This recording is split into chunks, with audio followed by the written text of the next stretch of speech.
La Sainte Bible, Louis II, Introduction au livre de Job. Ce livre a pour titre le nom de son personnage central, à savoir Job. Le livre de Job pose presque toutes les questions essentielles et existentielles de la vie d'un croyant irréprochable, comblé de biens, mais victime de vicissitudes de la vie. Pourquoi les hommes, et surtout les justes, sont-ils voués à la souffrance? Pourquoi un Dieu de puissance et d'amour permet-il le malheur? Qui est vraiment ce Dieu? Ce livre présente une quête longue et difficile sur le véritable visage de Dieu, quête née presque inévitablement dans la détresse d'un malheur inexplicable. Quel est ce Dieu qui semble rester silencieux et laisser faire? Pourquoi s'acharner sur le malheureux Job qui n'en peut plus? Les chapitres 3 à 31 relatent la condition de Job, de sa famille et son dialogue avec ses trois amis venus de Théman, de Chouach et de Naama. Job est dans l'adversité à la suite d'un dialogue entre Dieu et Satan.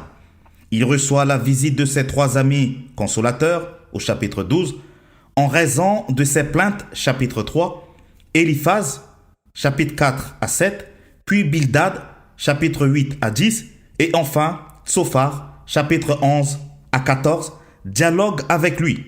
Ces trois amis interviennent à tour de rôle une seconde fois. Chapitre 15 à 31. Les chapitres 32 à 37 contiennent le dialogue entre Job et un jeune homme, Elihu de Buz, qui s'indigne des arguments traditionnels des trois vieux amis de Job. Ils semblent conforter Job dans sa prétendue innocence et ne peuvent prouver sa culpabilité. Les chapitres 38 à 42, verset 6, traitent de l'intervention de Dieu lui-même. Au lieu de dialoguer avec Job, Dieu ne répond à aucune des questions fondamentales posées par les hommes. C'est une sorte de silence qui est imposé à tous. Les questions restent sans réponse précise. Le livre s'achève par un récit, chapitre 42, versets 7 à 17, dans lequel Dieu affirme que seul Job a correctement parlé de lui. Job doit donc intercéder pour ses amis. Dieu lui rend le double de ce qu'il avait matériellement perdu. C'est l'heureux dénouement de la vie d'un croyant à la suite d'un défi entre le Dieu créateur et Satan, une créature. Qui est vraiment Dieu? Quelle est la relation entre lui et Satan? Quelle est la finalité des multiples souffrances de Job, homme pieux et juste devant l'Éternel et devant les hommes? Ces questions et bien d'autres restent présentes dans tout le livre, qui semble surtout faire ressortir ce que Dieu n'est pas. Il nous invite à ne plus confondre Dieu avec les images que nous nous forgeons de lui. Face au livre de Job, nos idées sur Dieu s'estampent. Le cas de Job est une sorte de paroxysme du juste souffrant. On peut rester croyant, même après avoir tout perdu. Job, chapitre 1er. Il y avait dans le pays d'Uz un homme qui s'appelait Job, et cet homme était intègre et droit. Il craignait Dieu et se détournait du mal. Il lui naquit 7 fils et 3 filles. Il possédait 7000 brebis, 3000 chameaux, 500 paires de bœufs, 500 ânesses et un très grand nombre de serviteurs. Et cet homme était le plus considérable de tous les fils de l'Orient. Ses fils allaient les uns chez les autres et donnaient tour à tour un festin, et ils invitaient leurs 3 sœurs à manger et à boire avec eux. Et quand les jours de festin étaient passés, Job appelait et sanctifiait ses fils, puis il se levait de bon matin et offrait pour chacun d'eux un holocauste. Car Job disait, « Peut-être mes fils ont-ils péché et ont-ils offensé Dieu dans leur cœur ?» C'est ainsi que Job avait coutume d'agir. Or, les fils de Dieu vinrent un jour se présenter devant l'Éternel, et Satan vint aussi au milieu d'eux. L'Éternel dit à Satan, « D'où viens-tu » Et Satan répondit à l'Éternel, « De parcourir la terre et de m'y promener. » L'Éternel dit à Satan, « As-tu remarqué mon serviteur Job? Il n'y a personne comme lui sur la terre. C'est un homme intègre et droit, craignant Dieu et se détournant du mal. Et Satan répondit à l'Éternel, « Est-ce d'une manière désintéressée que Job craint Dieu? Ne l'as-tu pas protégé, lui, sa maison et tout ce qui est à lui? Tu as béni l'œuvre de ses mains et ses troupeaux couvrent le pays. Mais étends ta main, touche à tout ce qui lui appartient et je suis sûr qu'il te maudit en face. » L'Éternel dit à Satan, « Voici, tout ce qui lui appartient, je te le livre.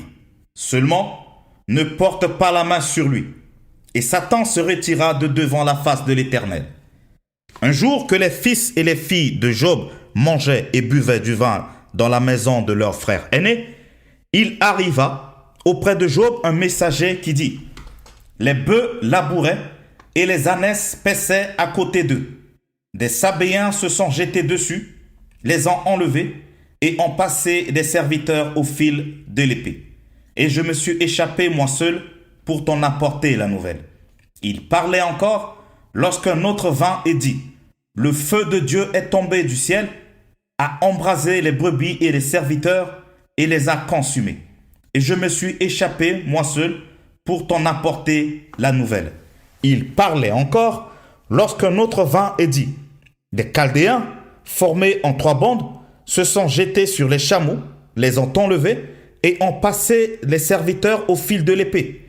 Et je me suis échappé moi seul pour t'en apporter la nouvelle. » Il parlait encore lorsqu'un autre vint et dit, « Tes fils et tes filles mangeaient et buvaient du vin dans la maison de leur frère aîné. Et voici, un grand vent est venu de l'autre côté du désert et a frappé contre les 4 coins de la maison. Elle s'est écroulée sur les jeunes gens et ils sont morts.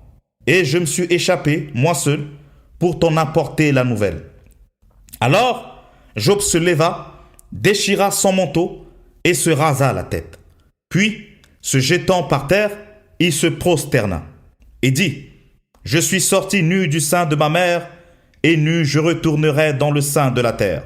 L'Éternel a donné, et l'Éternel a ôté. Que le nom de l'Éternel soit béni. » En tout cela, Job ne pécha point et n'attribua rien d'injuste à Dieu. Job, chapitre 2. Or, les fils de Dieu vinrent un jour se présenter devant l'Éternel, et Satan vint aussi au milieu d'eux se présenter devant l'Éternel. L'Éternel dit à Satan, « D'où viens-tu » Et Satan répondit à l'Éternel, « De parcourir la terre et de m'y promener. » L'Éternel dit à Satan, « As-tu remarqué mon serviteur Job? Il n'y a personne comme lui sur la terre. C'est un homme intègre et droit, craignant Dieu et se détournant du mal.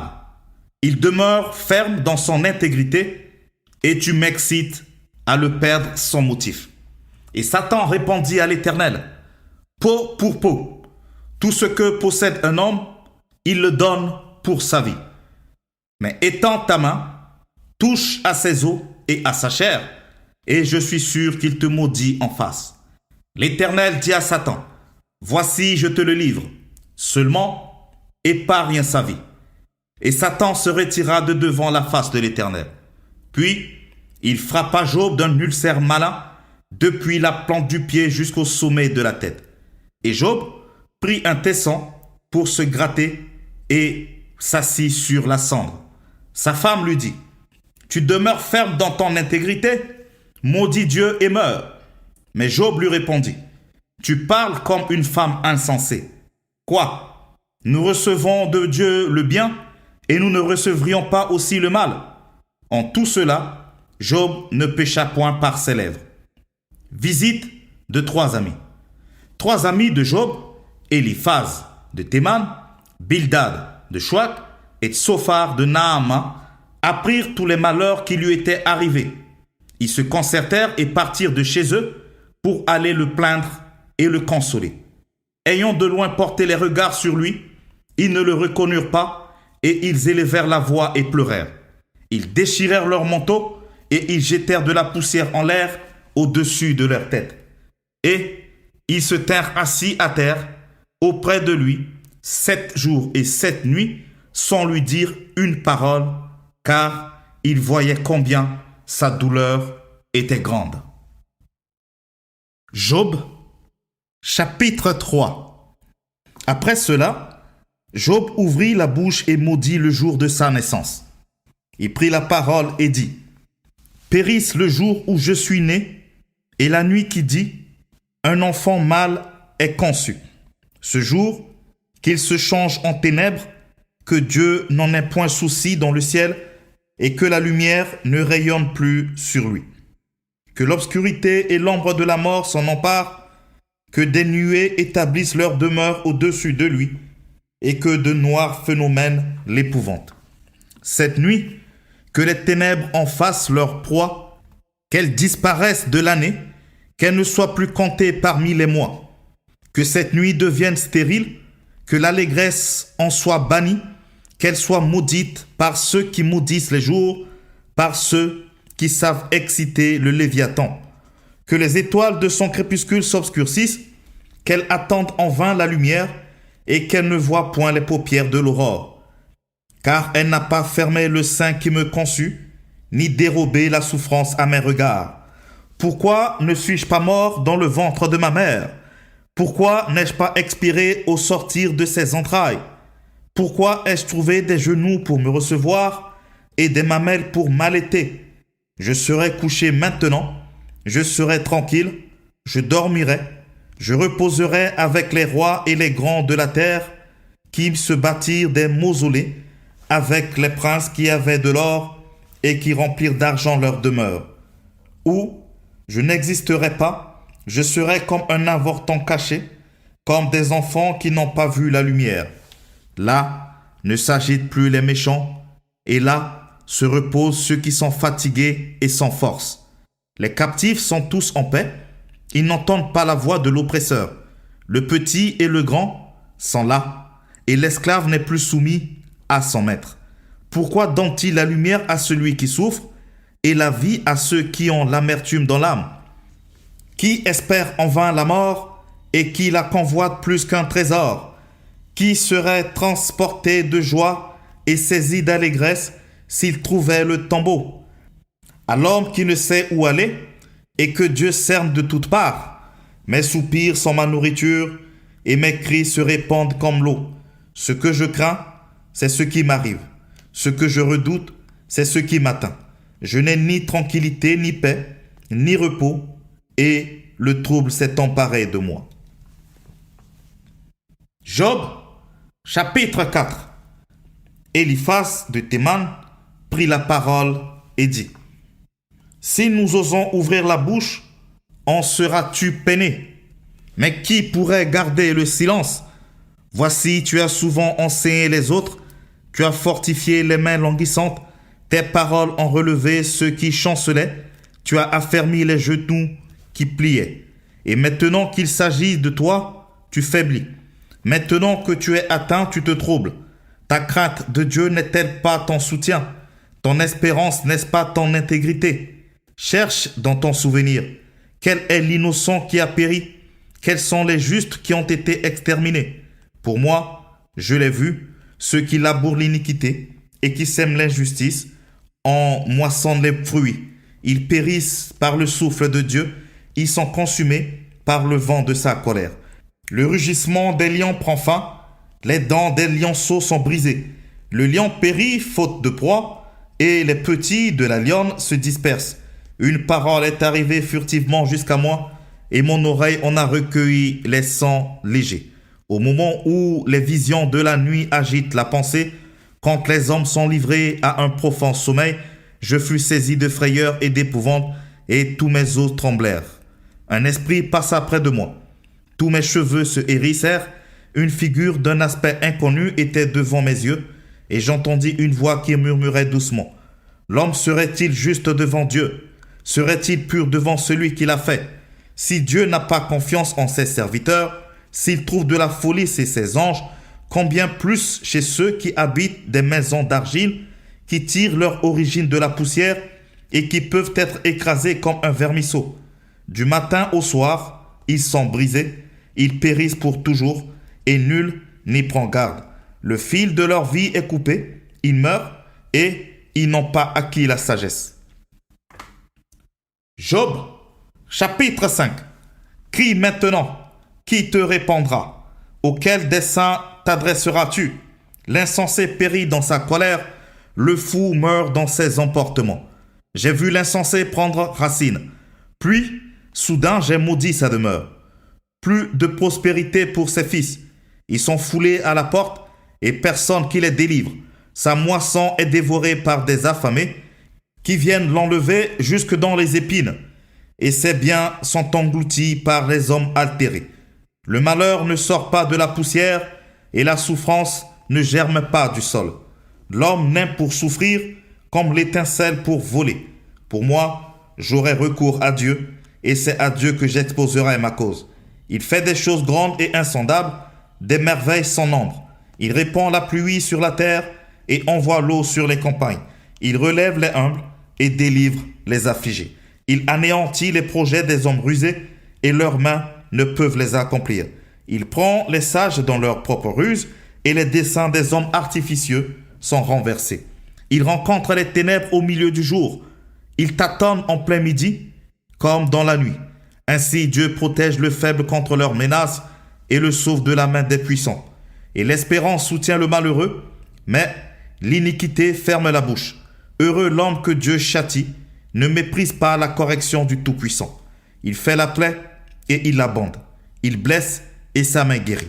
6 fois il te délivrera de l'angoisse et 7 fois le mal ne t'atteindra pas. Il te sauvera de la mort pendant la famine et des coups du glaive pendant la guerre. Tu seras à l'abri du fléau de la langue. Tu seras sans crainte quand vient la dévastation. Tu te riras de la dévastation comme de la famine et tu n'auras pas à redouter les bêtes de la terre. Car tu feras alliance avec les pierres des champs et les bêtes de la terre seront en paix avec toi. Tu jouiras du bonheur sous ta tente. Tu retrouveras tes troupeaux au complet. Tu verras ta postérité s'accroître et tes rejetants se multiplier comme l'herbe des champs. Tu entreras au sépulcre dans la vieillesse comme on emporte une gerbe en son temps. Voilà ce que nous avons reconnu, voilà ce qui est. À toi d'entendre et de mettre profit.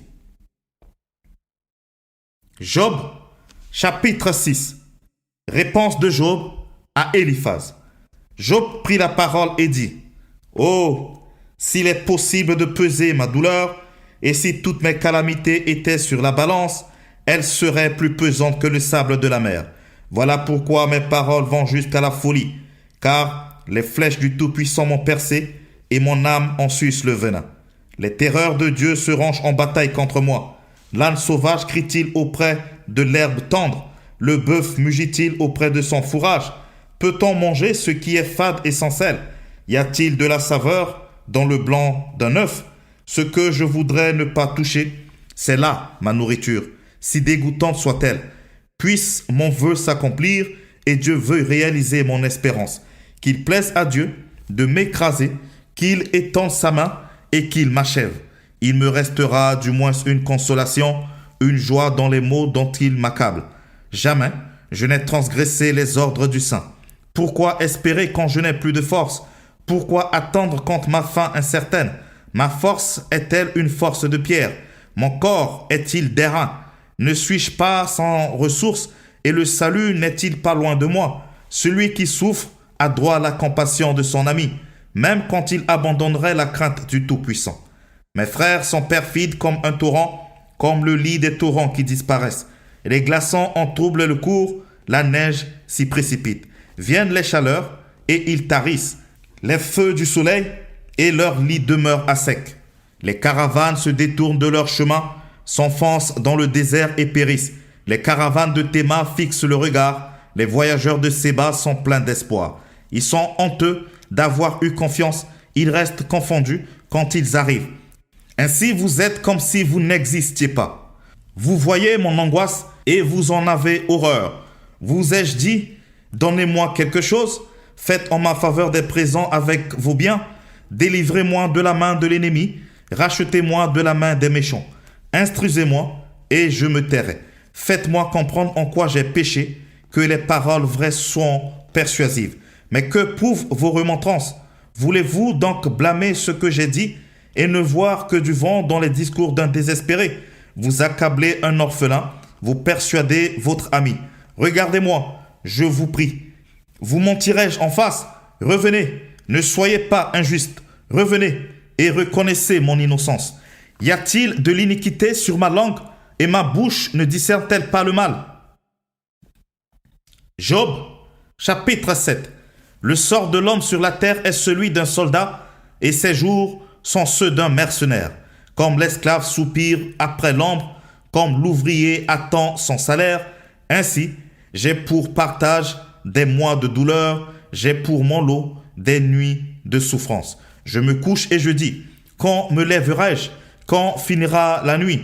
Et je suis rassasié d'agitation jusqu'au point du jour. Mon corps se couvre de verre et d'une croûte terreuse. Ma peau se crevasse et me dissout. Mes jours sont plus rapides que la navette du tisserand. Ils s'évanouissent. Plus d'espérance. Souviens-toi que ma vie est un souffle. Mes yeux ne reverront pas le bonheur. L'œil qui me regarde ne me regardera plus. Ton œil me cherchera et je ne serai plus. Comme la nuée se dissipe et s'en va, celui qui descend au séjour des morts ne remontera pas. Il ne reviendra plus dans sa maison et le lieu qu'il habitait ne le connaîtra plus.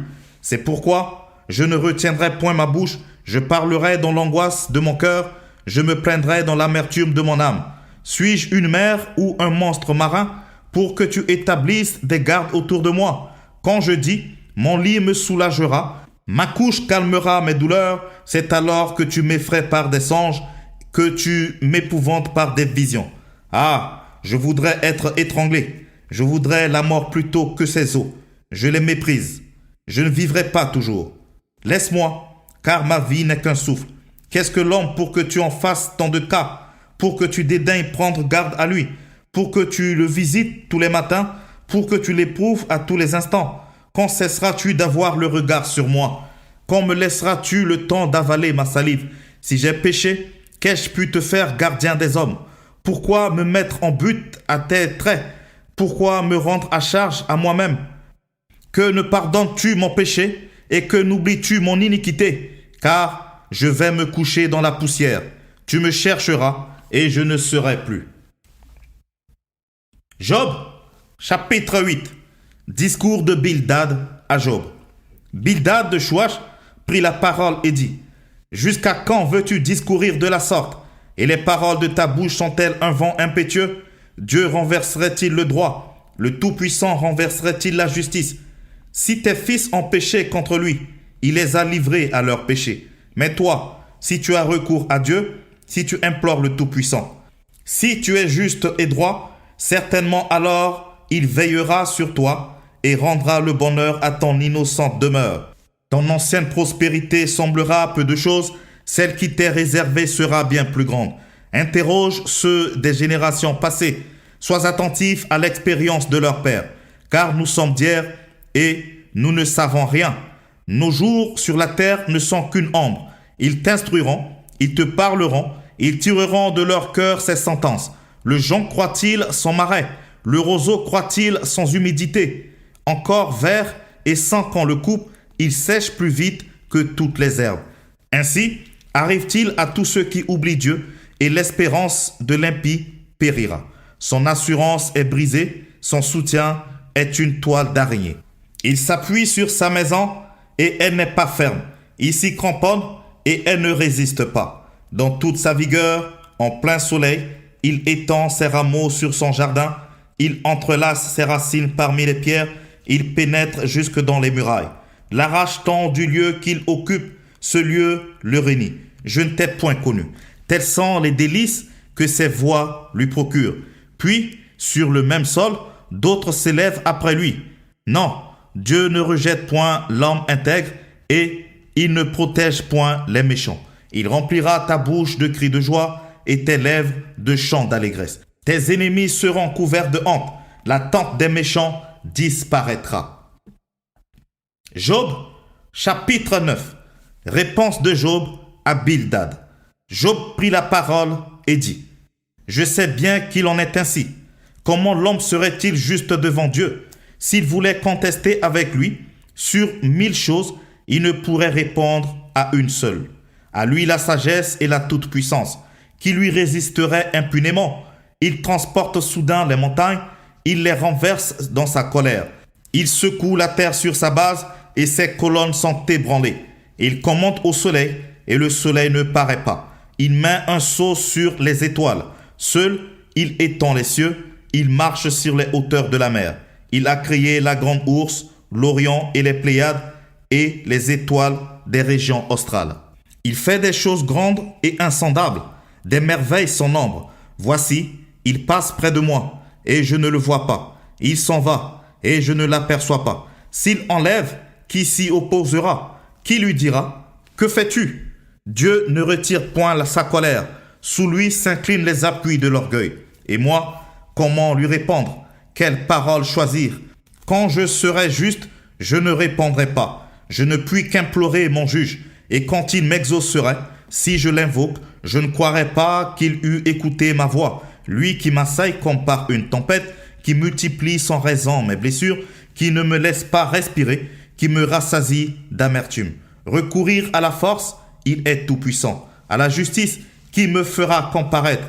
Suis-je juste? Ma bouche me condamnera. Suis-je innocent? Il me déclarera coupable. Innocent, je le suis, mais je ne tiens pas à la vie, je méprise mon existence. Qu'importe après tout, car, j'ose le dire, il détruit l'innocent comme le coupable, si du moins le fléau donnait soudain la mort. Mais il se rit des épreuves de l'innocent. La terre est livrée aux mains de l'impie. Il voile la face des juges. Si ce n'est pas lui, qui est-ce donc? Mes jours sont plus rapides qu'un courrier. Il fuit sans avoir vu le bonheur. Il passe comme les navires de jonque, comme l'aigle qui fond sur sa proie. Si je dis, je veux oublier mes souffrances, laisser ma tristesse reprendre courage, je suis effrayé de toutes mes douleurs. Je sais que tu ne me tiendras pas pour innocent. Je serai jugé coupable. Pourquoi me fatiguer en vain? Quand je me laverai dans la neige, quand je purifierai mes mains avec du savon, tu me plongerais dans la fange et mes vêtements m'auraient en horreur. Il n'est pas un homme comme moi pour que je lui réponde, pour que nous allions ensemble en justice.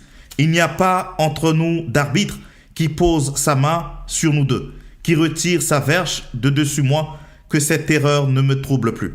Alors, je parlerai et je ne le craindrai pas. Autrement, je ne suis point à moi-même. Job, chapitre 10. Mon âme est dégoûtée de la vie. Je donnerai cours à ma plainte. Je parlerai dans l'amertume de mon âme. Je dis à Dieu, ne me condamne pas. Fais-moi savoir pourquoi tu me prends à partie. Te paraît-il bien de maltraiter, de repousser l'ouvrage de tes mains et de faire briller ta faveur sur les conseils des méchants? As-tu des yeux de chair? Vois-tu comme voit un homme?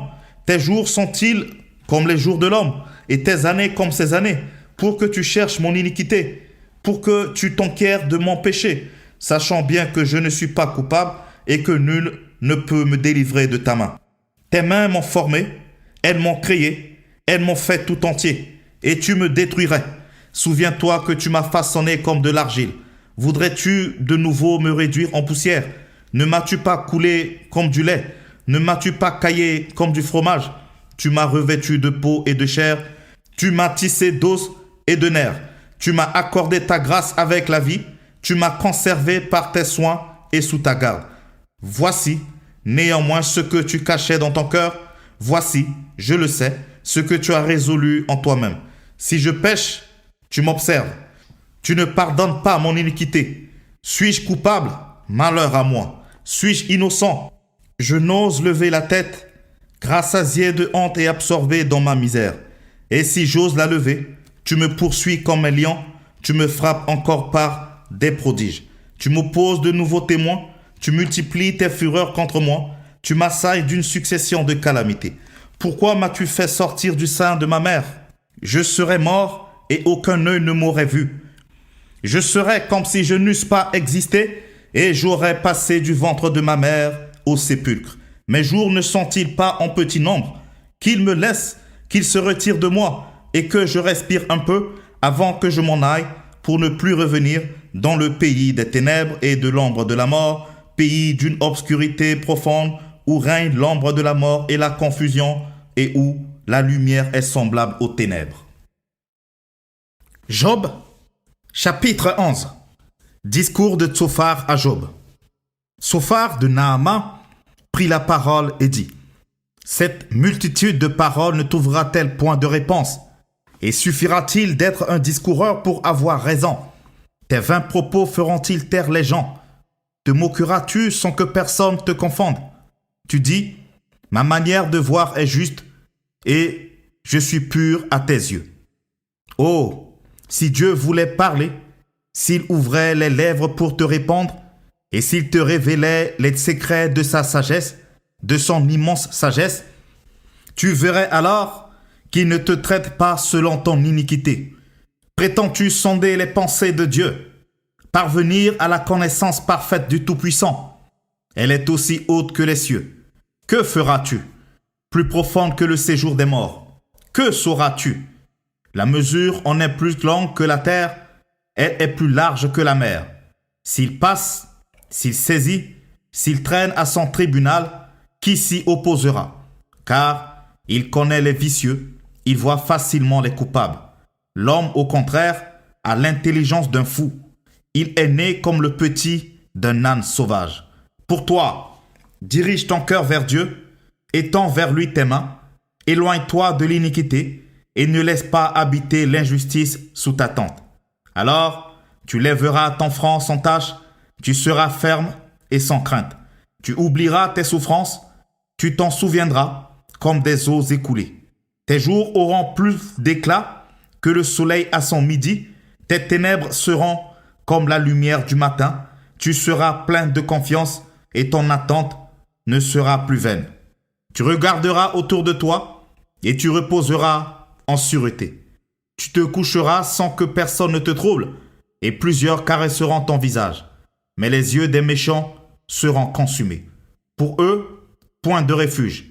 La mort, voilà leur espérance. Job, chapitre 12. Réponse de Job à Tsophar. Job prit la parole et dit : On dirait, en vérité, que le genre humain c'est vous et qu'avec vous doit mourir la sagesse. J'ai tout aussi bien que vous de l'intelligence, moi, je ne vous suis point inférieur. Et qui ne sait les choses que vous dites? Je suis pour mes amis un objet de raillerie quand j'implore les secours de Dieu. Le juste, l'innocent, un objet de raillerie. Au malheur, le mépris, c'est la devise des heureux. À celui dont le pied chancelle est réservé le mépris. Il y a paix sous la tente des pillards, sécurité pour ceux qui offensent Dieu, pour quiconque se fait un Dieu de sa force. Interroge les bêtes, elles t'instruiront. Les oiseaux du ciel, ils te l'apprendront. Parle à la terre, elle t'instruira, et les poissons de la mer te le raconteront. Qui ne reconnaît chez eux la preuve que la main de l'Éternel a fait toutes choses?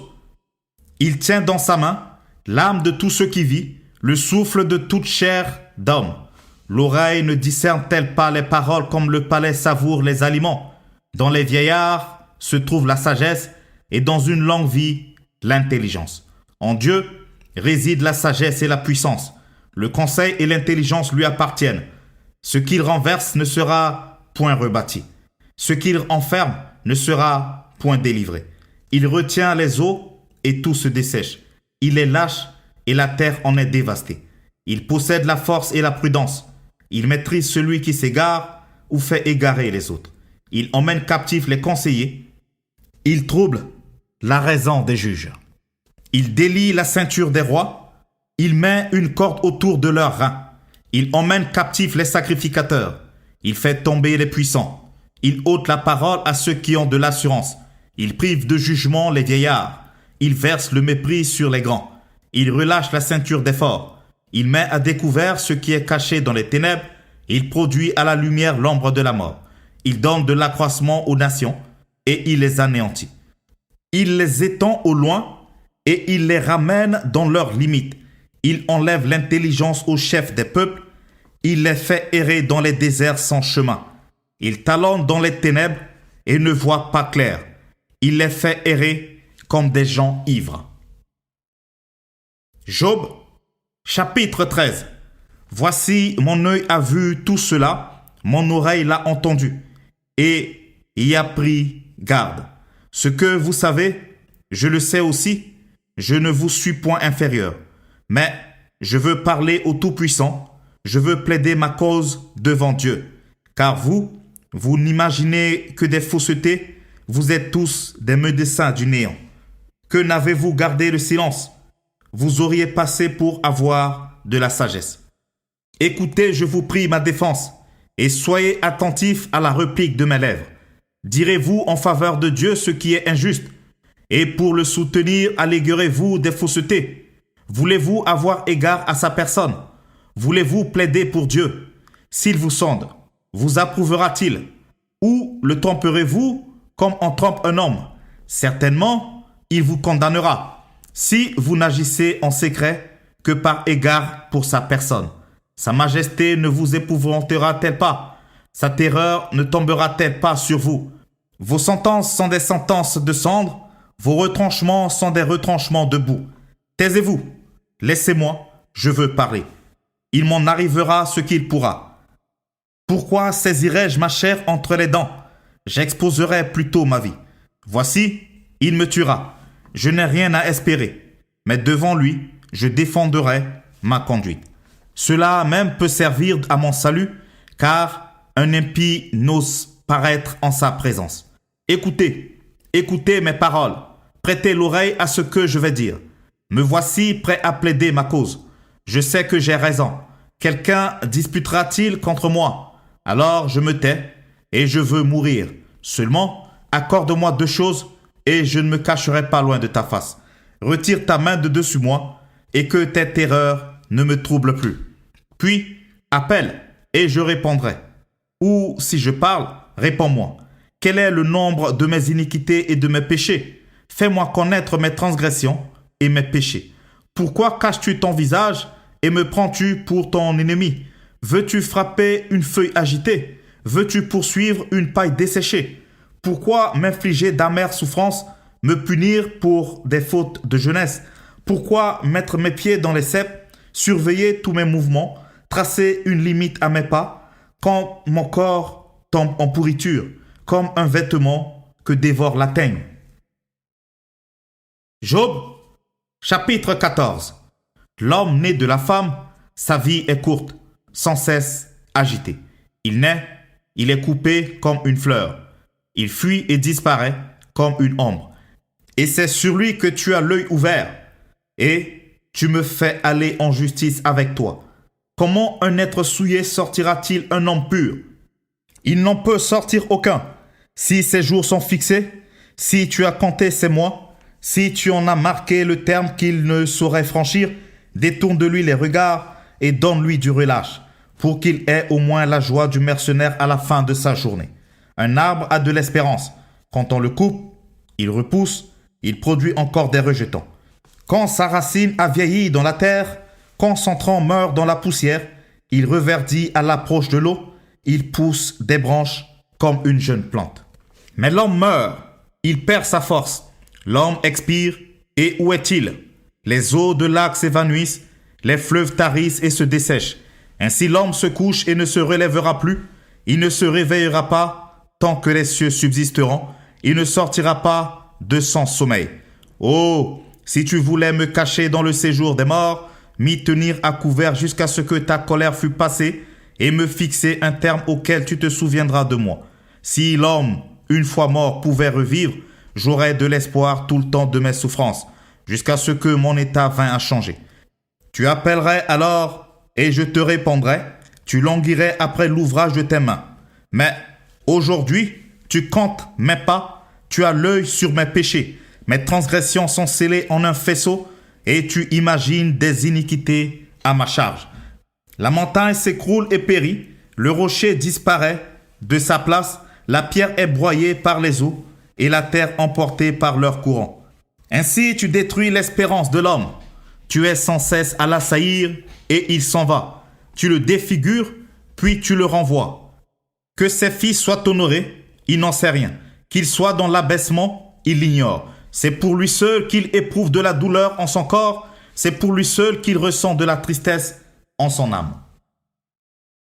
Job, chapitre 15. Second discours d'Éliphaz à Job. Éliphaz de Théman prit la parole et dit: Le sage répond-il par un vain savoir? Se gonfle-t-il la poitrine du vent d'Orient? Est-ce par d'inutiles propos qu'il se défend? Est-ce par des discours qui ne servent à rien? Toi, tu détruis même la crainte de Dieu, tu anéantis tout mouvement de piété devant Dieu. Ton iniquité dirige ta bouche et tu prends le langage des hommes rusés. Ce n'est pas moi, c'est ta bouche qui te condamne.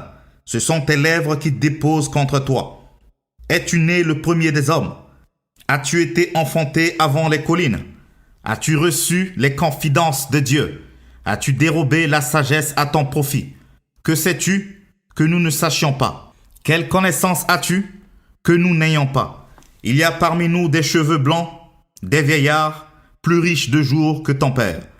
Tiens-tu pour peu de choses les consolations de Dieu et les paroles qui doucement se font entendre à toi? Où ton cœur t'entraîne-t-il et que signifie ce roulement de tes yeux? Quoi? C'est contre Dieu que tu tournes ta colère et que ta bouche exhale de pareils discours. Qu'est-ce que l'homme pour qu'il soit pur? Celui qui est né de la femme peut-il être juste? Si Dieu n'a pas confiance en ses saints, si les cieux ne sont pas purs devant lui, combien moins l'être abominable et pervers, l'homme qui boit l'iniquité comme l'eau? Je vais te parler. Écoute-moi. Je raconterai ce que j'ai vu, ce que les sages ont fait connaître, ce qu'ils ont révélé, l'ayant appris de leur père. À eux seuls appartenait le pays, et parmi eux, nul étranger n'était encore venu. Le méchant passe dans l'angoisse tous les jours de sa vie, toutes les années qui sont le partage de l'impie. La voix de la terreur retentit à ses oreilles. Au sein de la paix, le dévastateur va fondre sur lui. Il n'espère pas échapper aux ténèbres, il voit l'épée qui le menace. Il court, ça et là, pour chercher du pain. Il sait que le jour des ténèbres l'attend. La détresse et l'angoisse l'épouvantent. Elle l'assaille comme un roi, prêt à combattre. Car il a levé la main contre Dieu. Il a bravé le Tout-Puissant. Il a eu l'audace de courir à lui, sous le dos épais de ses boucliers. Il avait le visage couvert de graisse, les flancs chargés d'embonpoint. Et il habite des villes détruites, des maisons abandonnées, sur le point de tomber en ruine. Il ne s'enrichira plus, sa fortune ne se relèvera pas, sa prospérité ne s'étendra plus sur la terre. Il ne pourra se dérober aux ténèbres. La flamme consumera ses rejetons et Dieu le fera périr par le souffle de sa bouche. S'il a confiance dans le mal, il se trompe, car le mal sera sa récompense. Elle arrivera avant le terme de ses jours et son rameau ne verdira plus. Il sera comme une vie dépouillée de ses fruits encore verts, comme un olivier dont on a fait tomber les fleurs. La maison de l'impie deviendra stérile et le feu dévorera la tente de l'homme corrompu. Il conçoit le mal et il enfante le mal. Il mûrit dans son sein des fruits qui le tempent.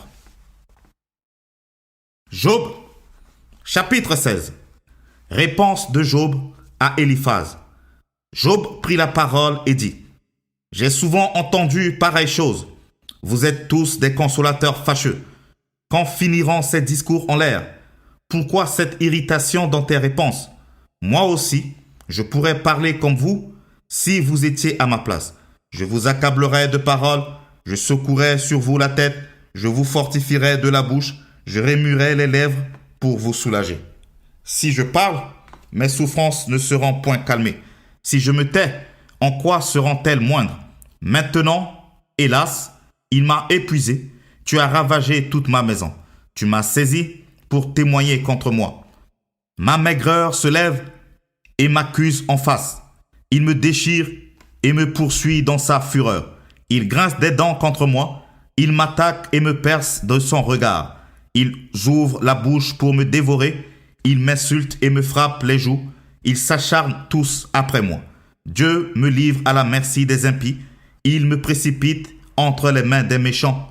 J'étais tranquille et il m'a secoué. Il m'a saisi par la nuque et m'a brisé. Il a tiré sur moi comme à un but. Ses traits m'environnent de toutes parts. Il me perce les reins sans pitié. Il répand ma bile sur la terre. Il me fait brèche sur brèche. Ils font sur moi comme un guerrier. J'ai cousu un sac sur ma peau. J'ai roulé ma tête dans la poussière. Les pleurs ont altéré mon visage. L'ombre de la mort est sur mes paupières. Je n'ai pourtant commis aucune violence et ma prière fut toujours pure. Ô terre, ne couvre point mon sang et que mes cris prennent librement leur essor. Déjà maintenant, mon témoin est dans le ciel, mon témoin est dans les lieux élevés. Mes amis se jouent de moi. C'est Dieu que j'implore avec larmes. Puisse-t-il donner à l'homme raison contre Dieu et au Fils de l'homme contre ses amis. Car le nombre de mes années touche à son terme et je m'en irai par un sentier d'où je ne reviendrai pas. Job, chapitre 17. Mon souffle se perd, mes jours s'éteignent, le sépulcre m'attend. Je suis environné de moqueurs et mon œil doit contempler leurs insultes. Sois auprès de toi-même ma caution. Autrement, qui répondrait pour moi? Car tu as enfermé leur cœur à l'intelligence. Aussi, ne les laisseras-tu pas triompher? On invite ses amis au partage du butin. Et l'on a des enfants dont les yeux se consument. Il m'a rendu la fable des peuples et ma personne est un objet de mépris. Mon œil est obscurci par la douleur. Tous mes membres sont comme une ombre. Les hommes droits en sont stupéfaits et l'innocent se soulève contre l'impie. Le juste néanmoins demeure ferme dans la voie. Celui qui a les mains pures se fortifie de plus en plus. Mais vous tous, revenez à vos mêmes discours et je ne trouverai pas un sage parmi vous. Quoi? Mes jours sont passés, mes projets sont anéantis, les projets qui remplissaient mon cœur. Et ils prétendent que la nuit, c'est le jour, que la lumière est proche quand les ténèbres sont là. C'est le séjour des morts que j'attends pour demeure. C'est dans les ténèbres que je dresserai ma couche. Je crie à la fosse, tu es mon père. Et au vert, vous êtes ma mère et ma sœur. Mon espérance, où donc est-elle? Mon espérance, qui peut la voir? Elle descendra vers les portes du séjour des morts quand nous irons ensemble reposer dans la poussière. Job, chapitre 18. Second discours de Bildad à Job. Bildad de Chouach prit la parole et dit: Quand mettrez-vous un terme à ces discours? Ayez de l'intelligence, puis nous parlerons. Pourquoi sommes-nous regardés comme des bêtes? Pourquoi ne sommes-nous à vos yeux que des brutes? Ô toi qui te déchires dans ta fureur, faut-il à cause de toi que la terre devienne déserte? Faut-il que les rochers disparaissent de leur place?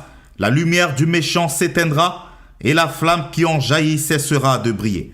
La lumière s'obscurcira sous sa tente et sa lampe au-dessus de lui s'éteindra. Ses pas assurés seront à l'étroit. Malgré ses efforts, il tombera. Car il met les pieds sur un filet, il marche dans les mailles, il est saisi au piège par le talon et le filet s'empare de lui. Le cordeau est caché dans la terre et la trappe est sur son sentier. Des terreurs l'assiègent, l'entourent, le poursuivent par derrière. La faim consume ses forces, la misère est à ses côtés. Les parties de sa peau sont l'une après l'autre dévorées. Ses membres sont dévorés par le premier-né de la mort. Il est arraché de sa tente où il se croyait en sûreté. Il se traîne vers le roi des épouvantements.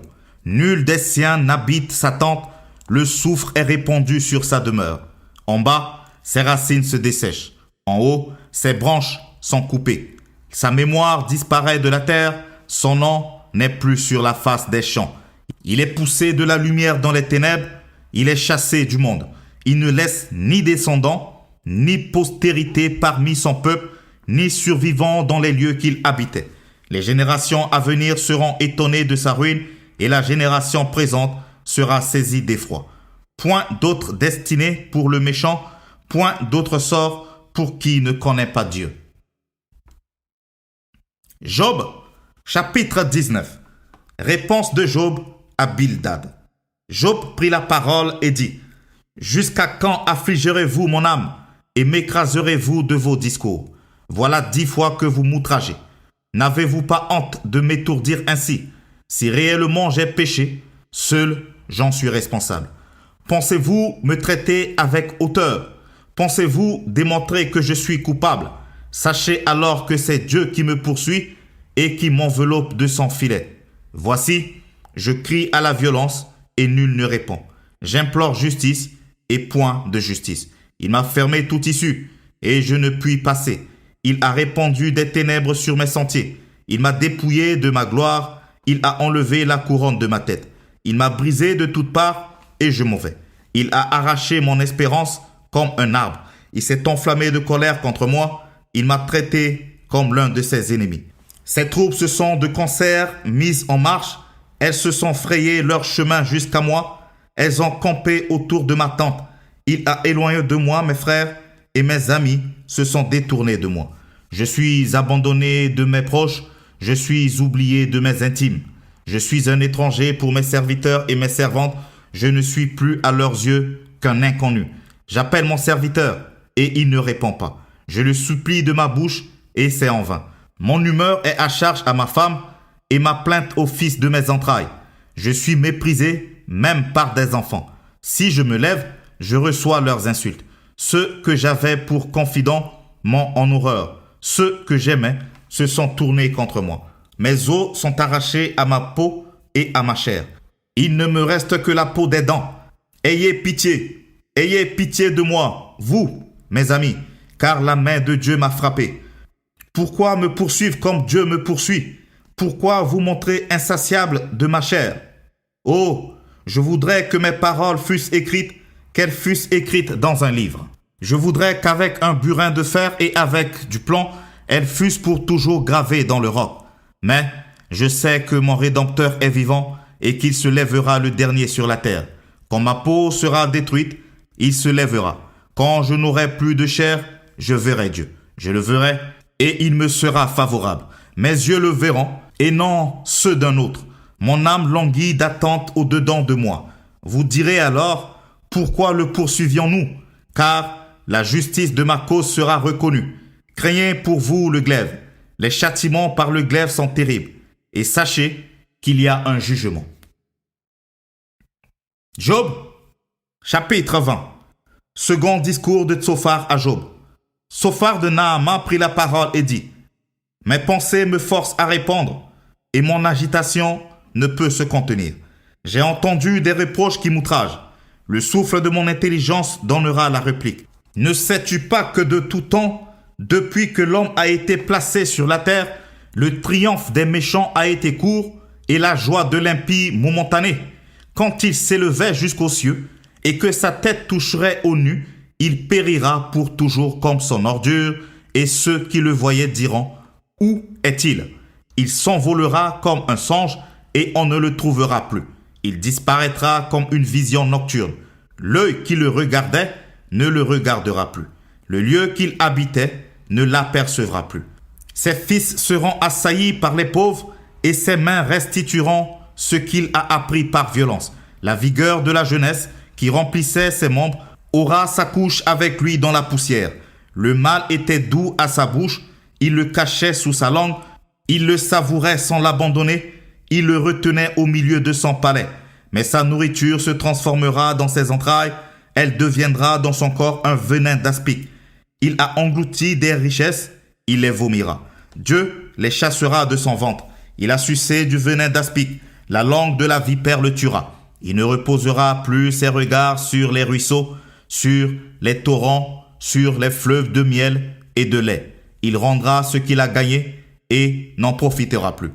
Il restituera tout ce qu'il a pris et n'en jouira plus, car il a opprimé, délaissé les pauvres. Il a ruiné des maisons et ne les a pas rétablies.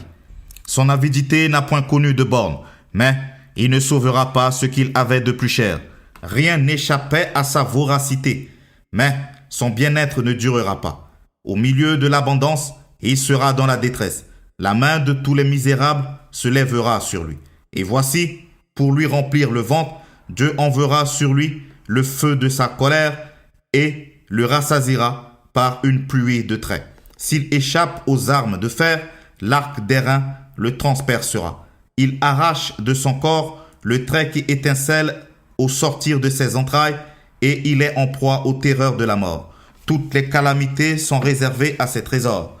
Il sera consumé par un feu que n'allumera point d'homme et ce qui restera dans sa tente en deviendra la pâture. Les cieux dévoileront son iniquité et la terre s'élèvera contre lui.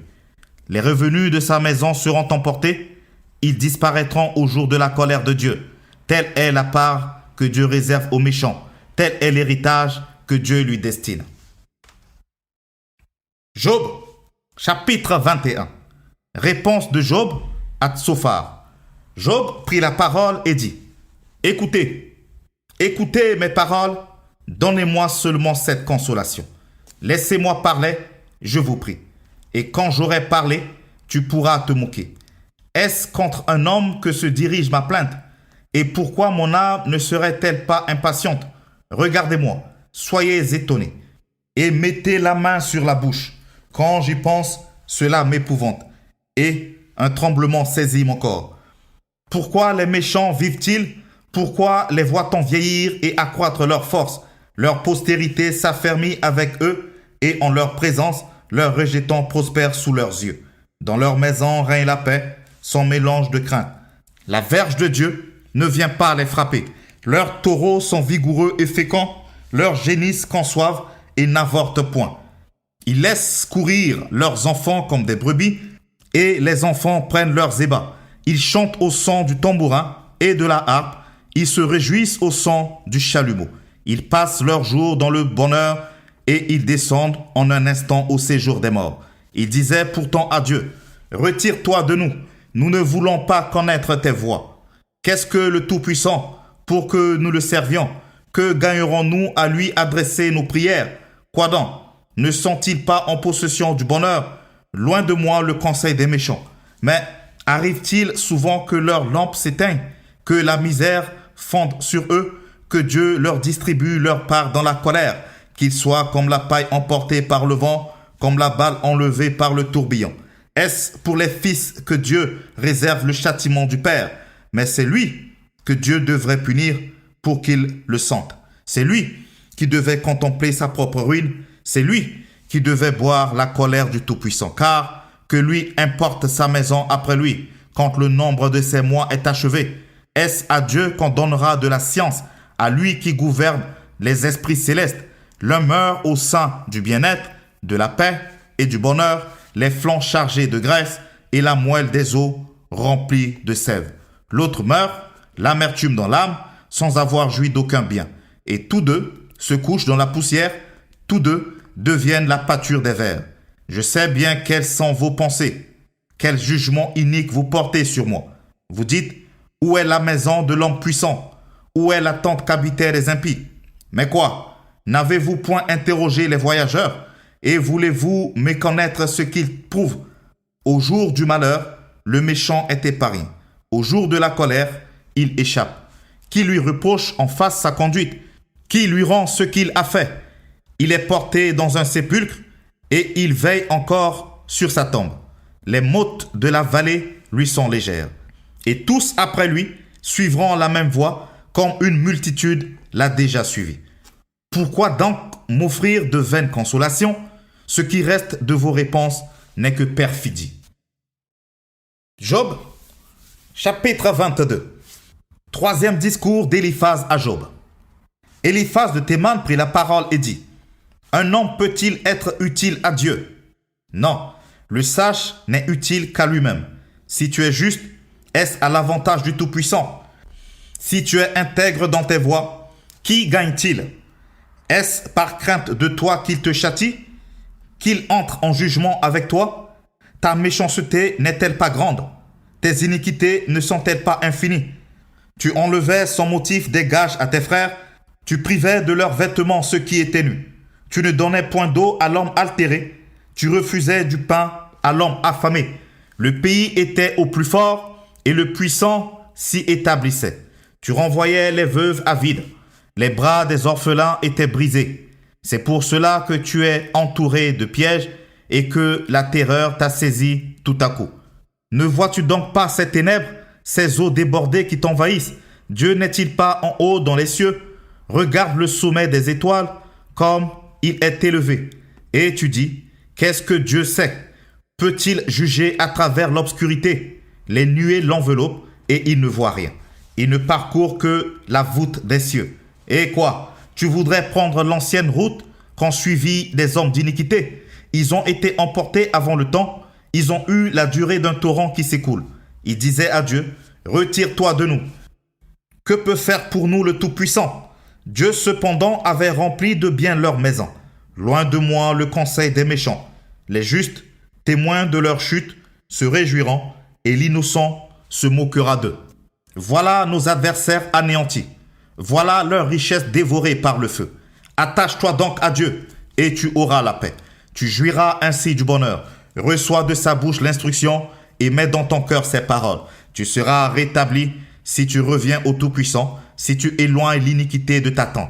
Jette l'or dans la poussière, l'or d'Ophir parmi les cailloux des torrents. Et le Tout-Puissant sera ton or, ton argent, ta richesse. Alors tu feras du Tout-Puissant tes délices, tu élèveras vers Dieu ta face. Tu le prieras et il t'exaucera. Et tu accompliras tes vœux. À tes résolutions répondra le succès. Sur tes sentiers brillera la lumière. Vienne l'humiliation, tu prieras pour ton relèvement. Dieu secourt celui dont le regard est abattu. Il délivrera même le coupable qui devra son salut à la pureté de tes mains. Job, chapitre 23. Réponse de Job à Éliphaz. Job prit la parole et dit, « Maintenant encore ma plainte est une révolte, mais la souffrance étouffe mes soupirs.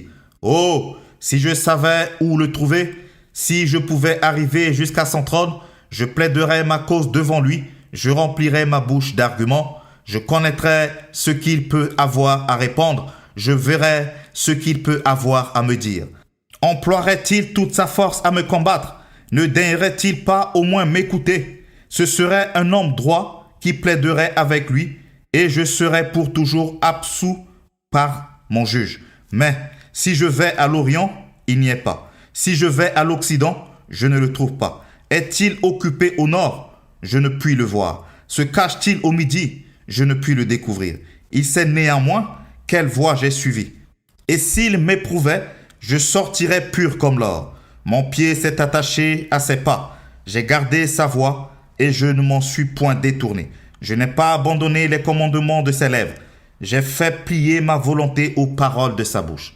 Mais sa résolution est arrêtée. Qui s'y opposera? Ce que son âme désire, il l'exécute. Il accomplira donc ses desseins à mon égard et il en concevra bien d'autres encore. Voilà pourquoi sa présence m'épouvante. Quand j'y pense, j'ai peur de lui. Dieu a brisé mon courage, le Tout-Puissant m'a rempli d'effroi. Car ce ne sont pas les ténèbres qui m'anéantissent, ce n'est pas l'obscurité dont je suis couvert. Job, chapitre 24. Pourquoi le Tout-Puissant ne met-il pas des temps en réserve? Et pourquoi ceux qui le connaissent ne voient-ils pas ces jours? On déplace les bornes, on vole des troupeaux et on les fait paître. On enlève l'âne de l'orphelin, on prend pour gage le bœuf de la veuve. On repousse du chemin les indigents, on force tous les malheureux du pays à se cacher. Et voici, comme les ânes sauvages du désert, ils sortent le matin pour chercher de la nourriture. Ils n'ont que le désert pour trouver le pain de leurs enfants. Ils coupent le fourrage qui reste dans les champs. Ils grappillent dans la vigne de l'impie. Ils passent la nuit dans la nudité, sans vêtements, sans couverture contre le froid. Ils sont percés par la pluie des montagnes et ils embrassent les rochers comme unique refuge. On arrache l'orphelin à la mamelle, on prend les gages sur le pauvre. Ils vont tous nus, sans vêtements, ils sont affamés et ils portent les gerbes. Dans les enclos de l'impie, ils font de l'huile, ils foulent le pressoir et ils ont soif. Dans les villes s'exhalent les soupirs des mourants, l'âme des blessés jette des cris. Et Dieu ne prend pas garde à ces infamies. D'autres sont ennemis de la lumière, ils n'en connaissent pas les voies, ils n'en pratiquent pas les sentiers. L'assassin se lève au point du jour, tue le pauvre et l'indigent, et il dérobe pendant la nuit. L'œil de l'adultère épie le crépuscule. Personne ne me verra, dit-il, et il met un voile sur sa figure. La nuit, ils forcent les maisons, le jour, ils se tiennent enfermés. Ils ne connaissent pas la lumière. Pour eux, le matin, c'est l'ombre de la mort, ils en éprouvent toutes les terreurs. Et quoi? L'impie est d'un poids léger sur la face des eaux, il n'a sur la terre qu'une part maudite. Il ne prend jamais le chemin des vignes, comme la sécheresse et la chaleur absorbent les eaux de la neige. Ainsi, le séjour des morts engloutit ceux qui pêchent. Quoi? Le sein maternel l'oublie, les vers en font leur délice, on ne se souvient plus de lui. L'impie est brisé comme un arbre, lui qui dépouille la femme stérile et sans enfant, lui qui ne répand aucun bienfait sur la veuve. Non, Dieu, par sa force, prolonge les jours des violents et les voilà debout quand ils désespéraient de la vie. Il leur donne de la sécurité et de la confiance. Il allait les regards sur leur voie. Ils se sont élevés et en un instant, ils ne sont plus. Ils tombent, ils meurent comme tous les hommes. Ils sont coupés comme la tête des épis. S'il n'en est pas ainsi, qui me démentira, qui réduira mes paroles à néant? Job, chapitre 25. Troisième discours de Bildad à Job. Bildad de Chouach prit la parole et dit: La puissance et la terreur appartiennent à Dieu. Il fait régner la paix dans ses autres régions. Ses armées ne sont-elles pas innombrables? Sur qui sa lumière ne s'élève-t-elle pas? Comment l'homme serait-il juste devant Dieu? Comment celui qui est né de la femme serait-il pur? Voici, la lune même n'est pas brillante et les étoiles ne sont pas pures à ses yeux. Combien moins de l'homme qui n'est qu'un ver, le fils de l'homme qui n'est qu'un vermisseau. Job, chapitre 26. Réponse de Job à Bildad.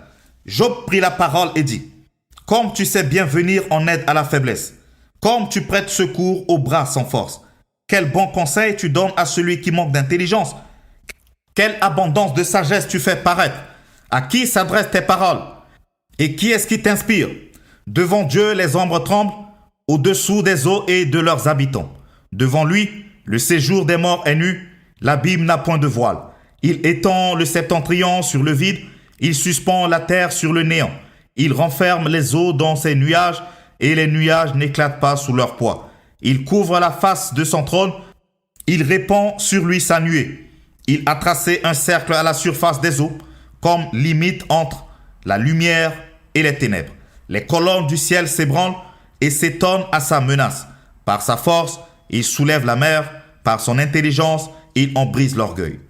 Son souffle donne au ciel la sérénité, sa main transperce le serpent fuyard.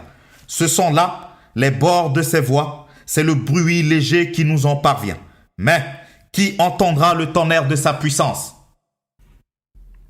Job, chapitre 27. Dernière réponse de Job à ses trois amis. Job prit de nouveau la parole sous forme sentencieuse et dit: Dieu qui me refuse justice est vivant. Le Tout-Puissant qui remplit mon âme d'amertume est vivant. Aussi longtemps que j'aurai ma respiration et que le souffle de Dieu sera dans mes narines, mes lèvres ne prononceront rien d'injuste, ma langue ne dira rien de faux. Loin de moi la pensée de vous donner raison. Jusqu'à mon dernier soupir, je défendrai mon innocence. Je tiens à me justifier et je ne faiblirai pas. Mon cœur ne me fait de reproche sur aucun de mes jours. Que mon ennemi soit comme le méchant et mon adversaire comme l'impie. Quelle espérance reste-t-il à l'impie quand Dieu coupe le fil de sa vie, quand il lui retire son âme? Est-ce que Dieu écoute ses cris quand l'angoisse vient l'assaillir? Fait-il du Tout-Puissant ses délices? Adresse-t-il en tout temps ses prières à Dieu? Je vous enseignerai les voies de Dieu. Je ne vous cacherai pas les desseins du Tout-Puissant. Mais vous les connaissez et vous êtes d'accord. Pourquoi donc vous laissez aller à de vaines pensées? Voici la part que Dieu réserve aux méchants, l'héritage que le Tout-Puissant destine à l'impie. S'il a des fils en grand nombre, c'est pour le glaive et ses rejetants manquent de pain. Ceux qui échappent sont enterrés par la peste et leurs veuves ne les pleurent pas. S'ils amassent l'argent comme la poussière, s'ils entassent les vêtements comme la boue, c'est lui qui entasse, mais c'est le juste qui se revêt. C'est l'homme intègre qui a l'argent en partage. Sa maison est comme celle que bâtit la teigne, comme la cabane que fait un gardien. Il se couche riche et il meurt dépouillé. Il ouvre les yeux et tout a disparu. Les terreurs le surprennent comme des eaux. Un tourbillon l'enlève au milieu de la nuit. Le vent d'Orient l'emporte et il s'en va.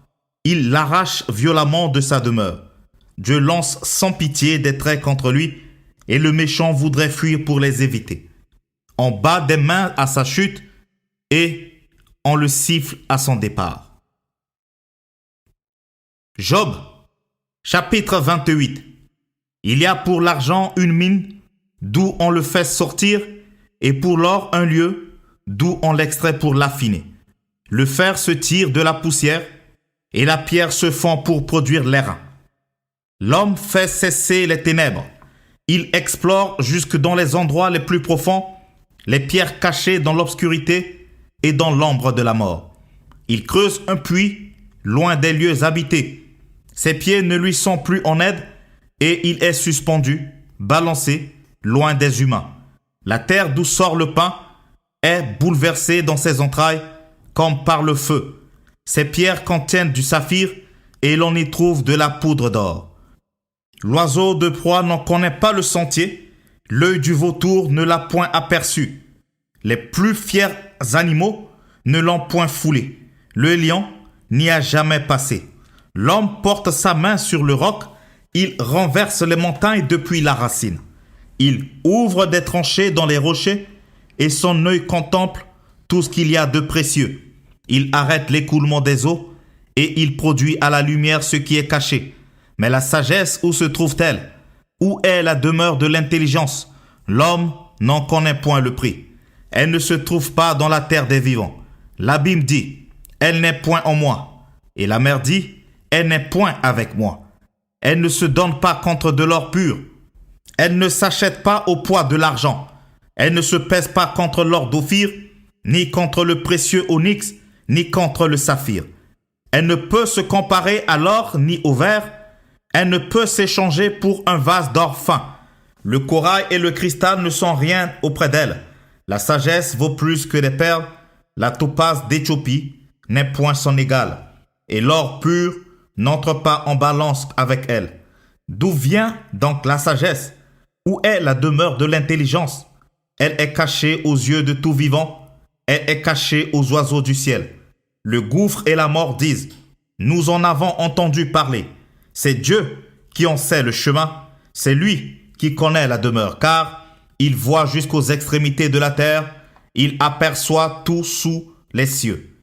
Quand il régla le poids du vent, et qu'il fixa la mesure des eaux, quand il donna des lois à la pluie, et qu'il traça la route de l'éclair et du tonnerre, alors il vit la sagesse, et la manifesta, il en posa les fondements, et la mit à l'épreuve. Puis il dit à l'homme, voici la crainte du Seigneur, c'est la sagesse. S'éloigner du mal, c'est l'intelligence. Job, chapitre 29. Monologue de Job, son ancienne prospérité, ses souffrances actuelles, son innocence.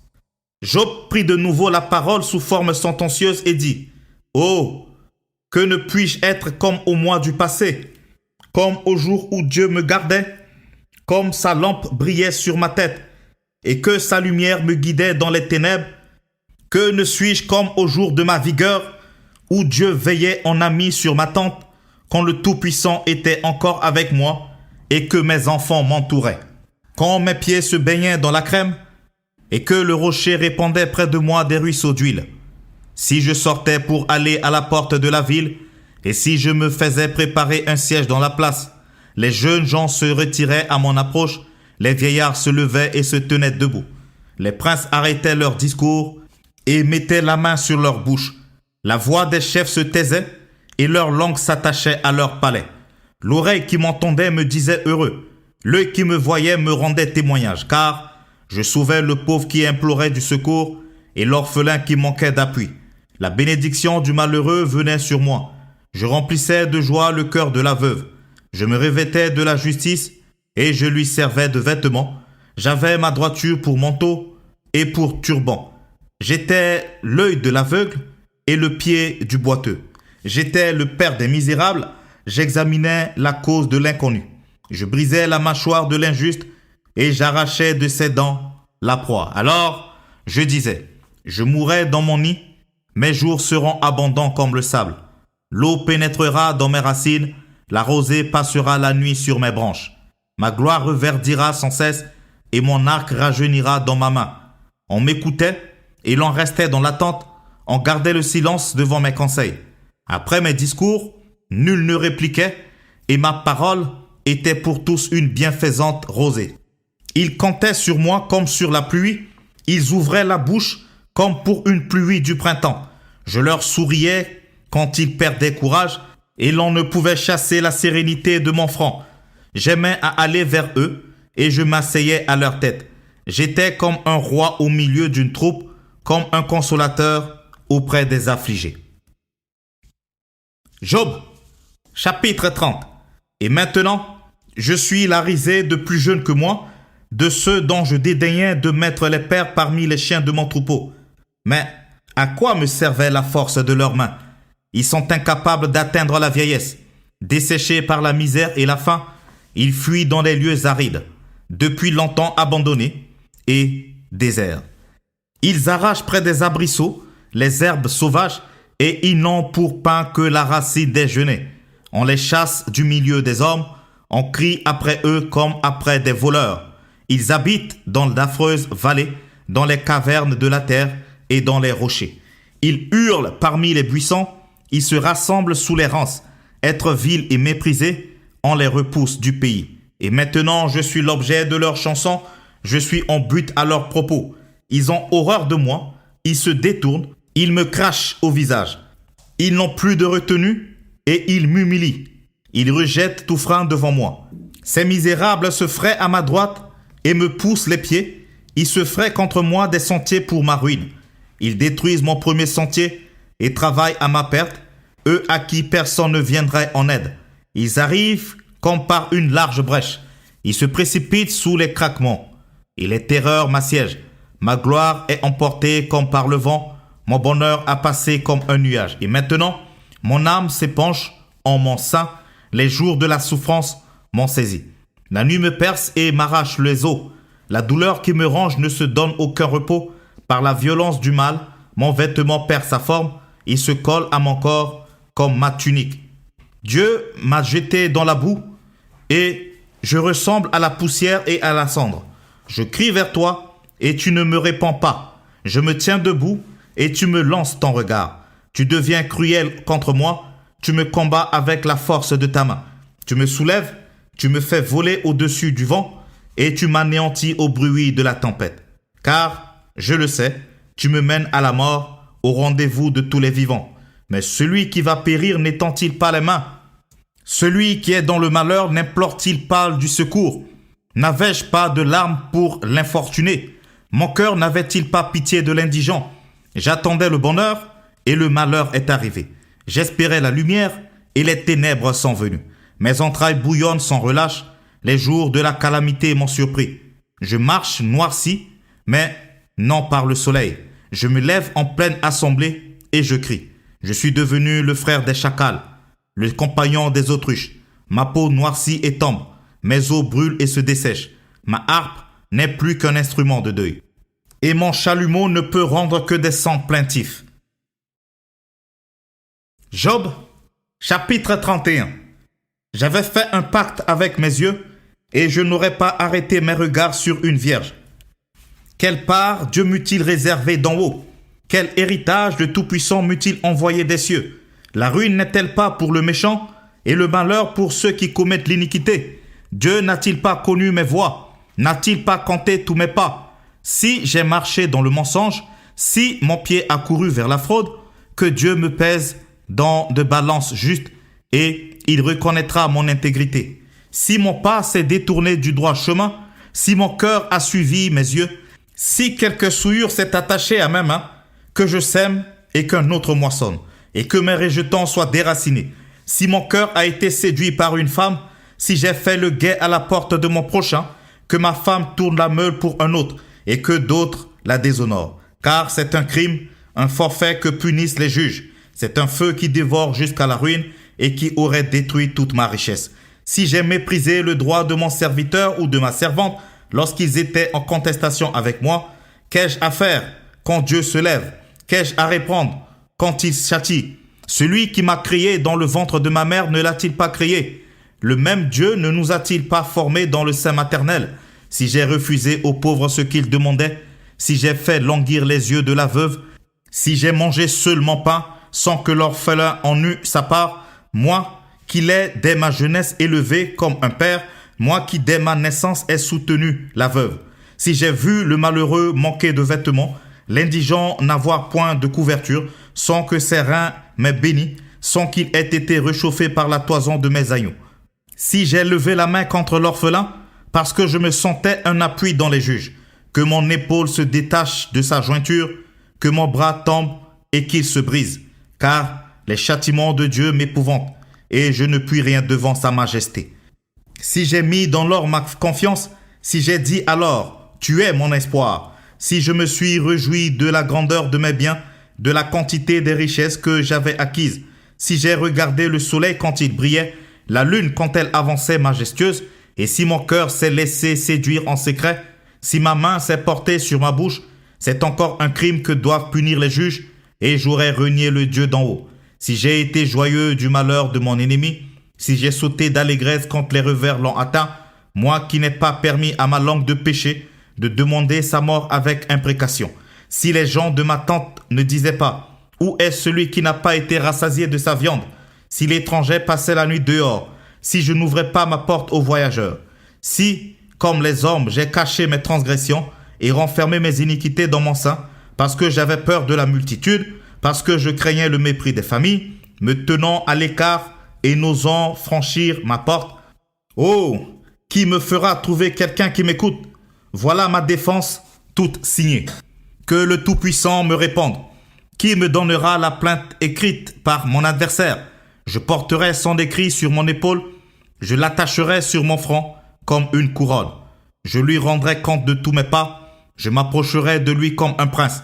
Si ma terre crie contre moi, et que mes sillons versent des larmes, si j'en ai mangé le produit sans l'avoir payé, et que j'ai attristé l'âme de ses anciens maîtres, qu'il s'y croise des épines au lieu de froment, et de l'ivraie au lieu d'orge.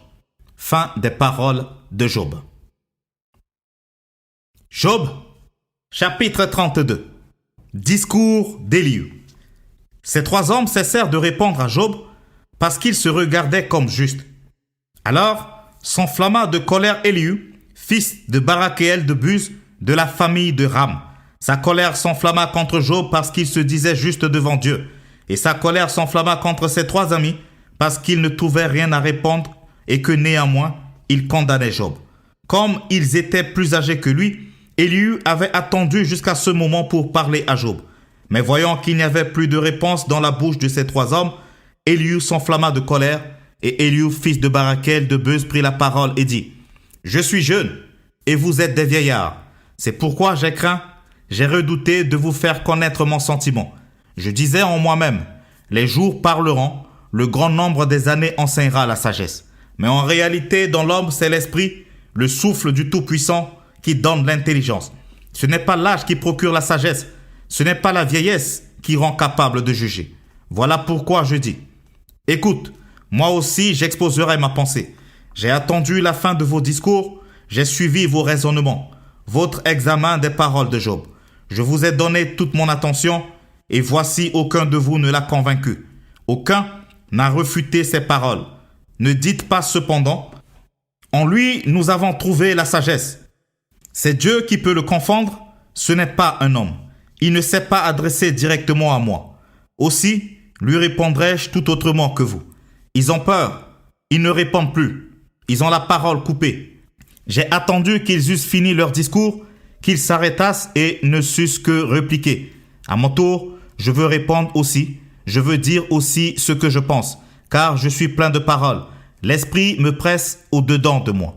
Mon intérieur est comme un vin qui n'a pas d'issue, comme des outres neuves qui vont éclater. Je parlerai pour respirer à l'aise, j'ouvrirai mes lèvres et je répondrai. Je n'aurai point égard à l'apparence et je ne flatterai personne, car je ne sais pas flatter. Mon Créateur m'enlèverait bien vite. Job, chapitre 33. Maintenant donc, Job, écoute mes discours. Prête l'oreille à toutes mes paroles. Voici, j'ouvre la bouche. Ma langue se remue dans mon palais. C'est avec droiture de cœur que je vais parler. C'est la vérité pure qu'exprimeront mes lèvres. L'Esprit de Dieu m'a créé. et le souffle du Tout-Puissant m'anime. Si tu le peux, réponds-moi. Défends ta cause, tiens-toi prêt. Devant Dieu, je suis ton semblable, j'ai été comme toi, formé de la boue. Ainsi, mes terreurs ne te troubleront pas, et mon poids ne saurait t'accabler. Mais tu as dit à mes oreilles, et j'ai entendu le son de tes paroles. Je suis pur, je suis sans péché, je suis net, il n'y a point en moi d'iniquité. Et Dieu trouve contre moi des motifs de haine. Il me traite comme son ennemi. Il messe mes pieds dans les ceps. Il surveille tous mes mouvements. Je te répondrai qu'en cela tu n'as pas raison, car Dieu est plus grand que l'homme. Veux-tu donc disputer avec lui, parce qu'il ne rend aucun compte de ses actes? Dieu parle cependant, tantôt d'une manière, tantôt d'une autre, et l'on n'y prend point garde. Il parle par des songes, par des visions nocturnes, quand les hommes seront livrés à un profond sommeil, quand ils sont endormis sur leur couche.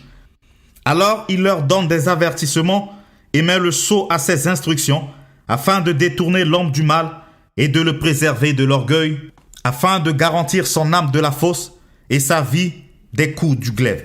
Par la douleur aussi l'homme est repris sur sa couche, quand une lutte continue vient agiter ses os.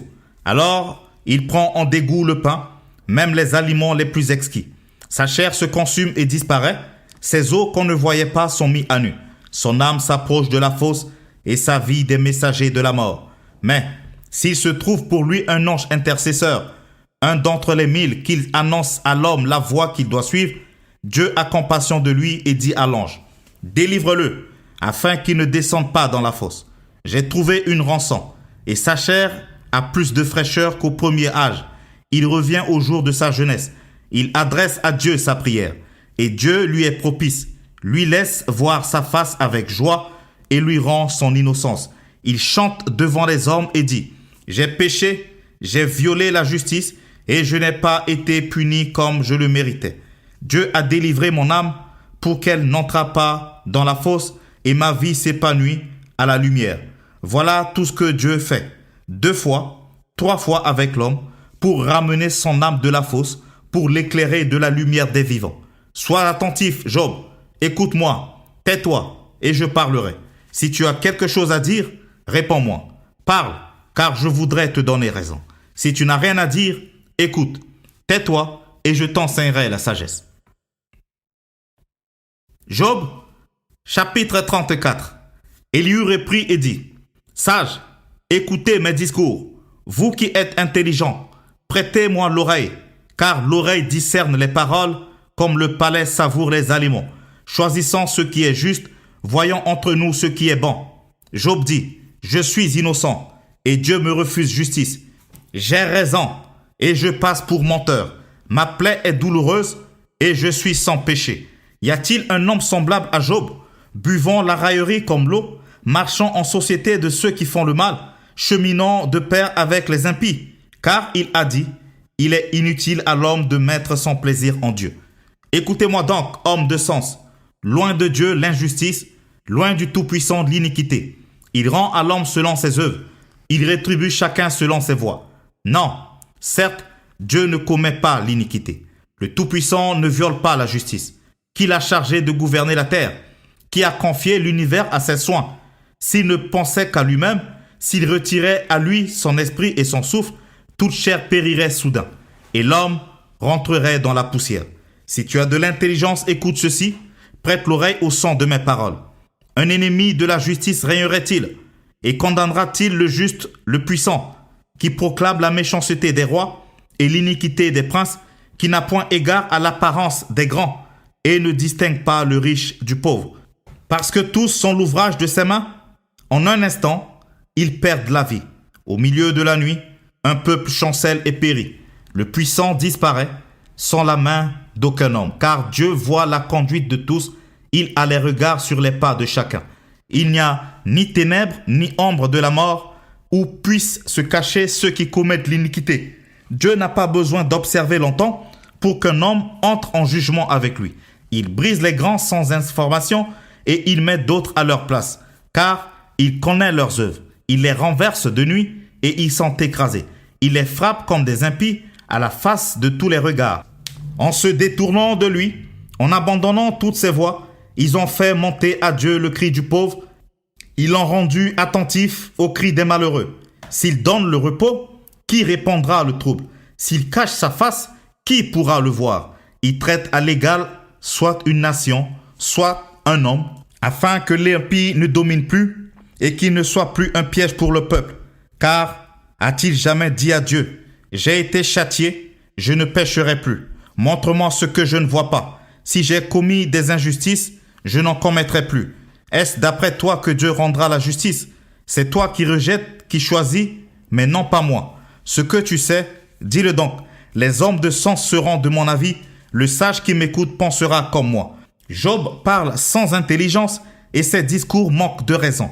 Qu'il continue donc à être éprouvé, puisqu'il répond comme font les méchants, car il ajoute à ses fautes de nouveaux péchés. Il bat des mains au milieu de nous, il multiplie ses paroles contre Dieu. Avoir raison. Penses-tu te justifier devant Dieu quand tu dis « Que me sert-il, que me revient-il de ne pas pécher ?» C'est à toi que je vais répondre et à tes amis en même temps. Considère les cieux et regarde. Vois les nuées comme elles sont au-dessus de toi.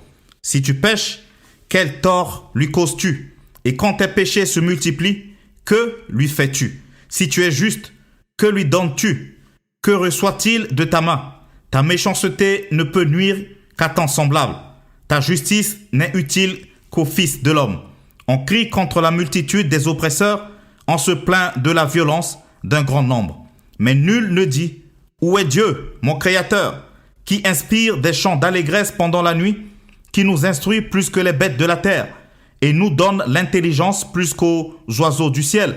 On a beau crier alors, Dieu ne répond pas à cause de l'orgueil des méchants. C'est en vain que l'on crie, Dieu n'écoute pas, le Tout-Puissant n'y a point égard.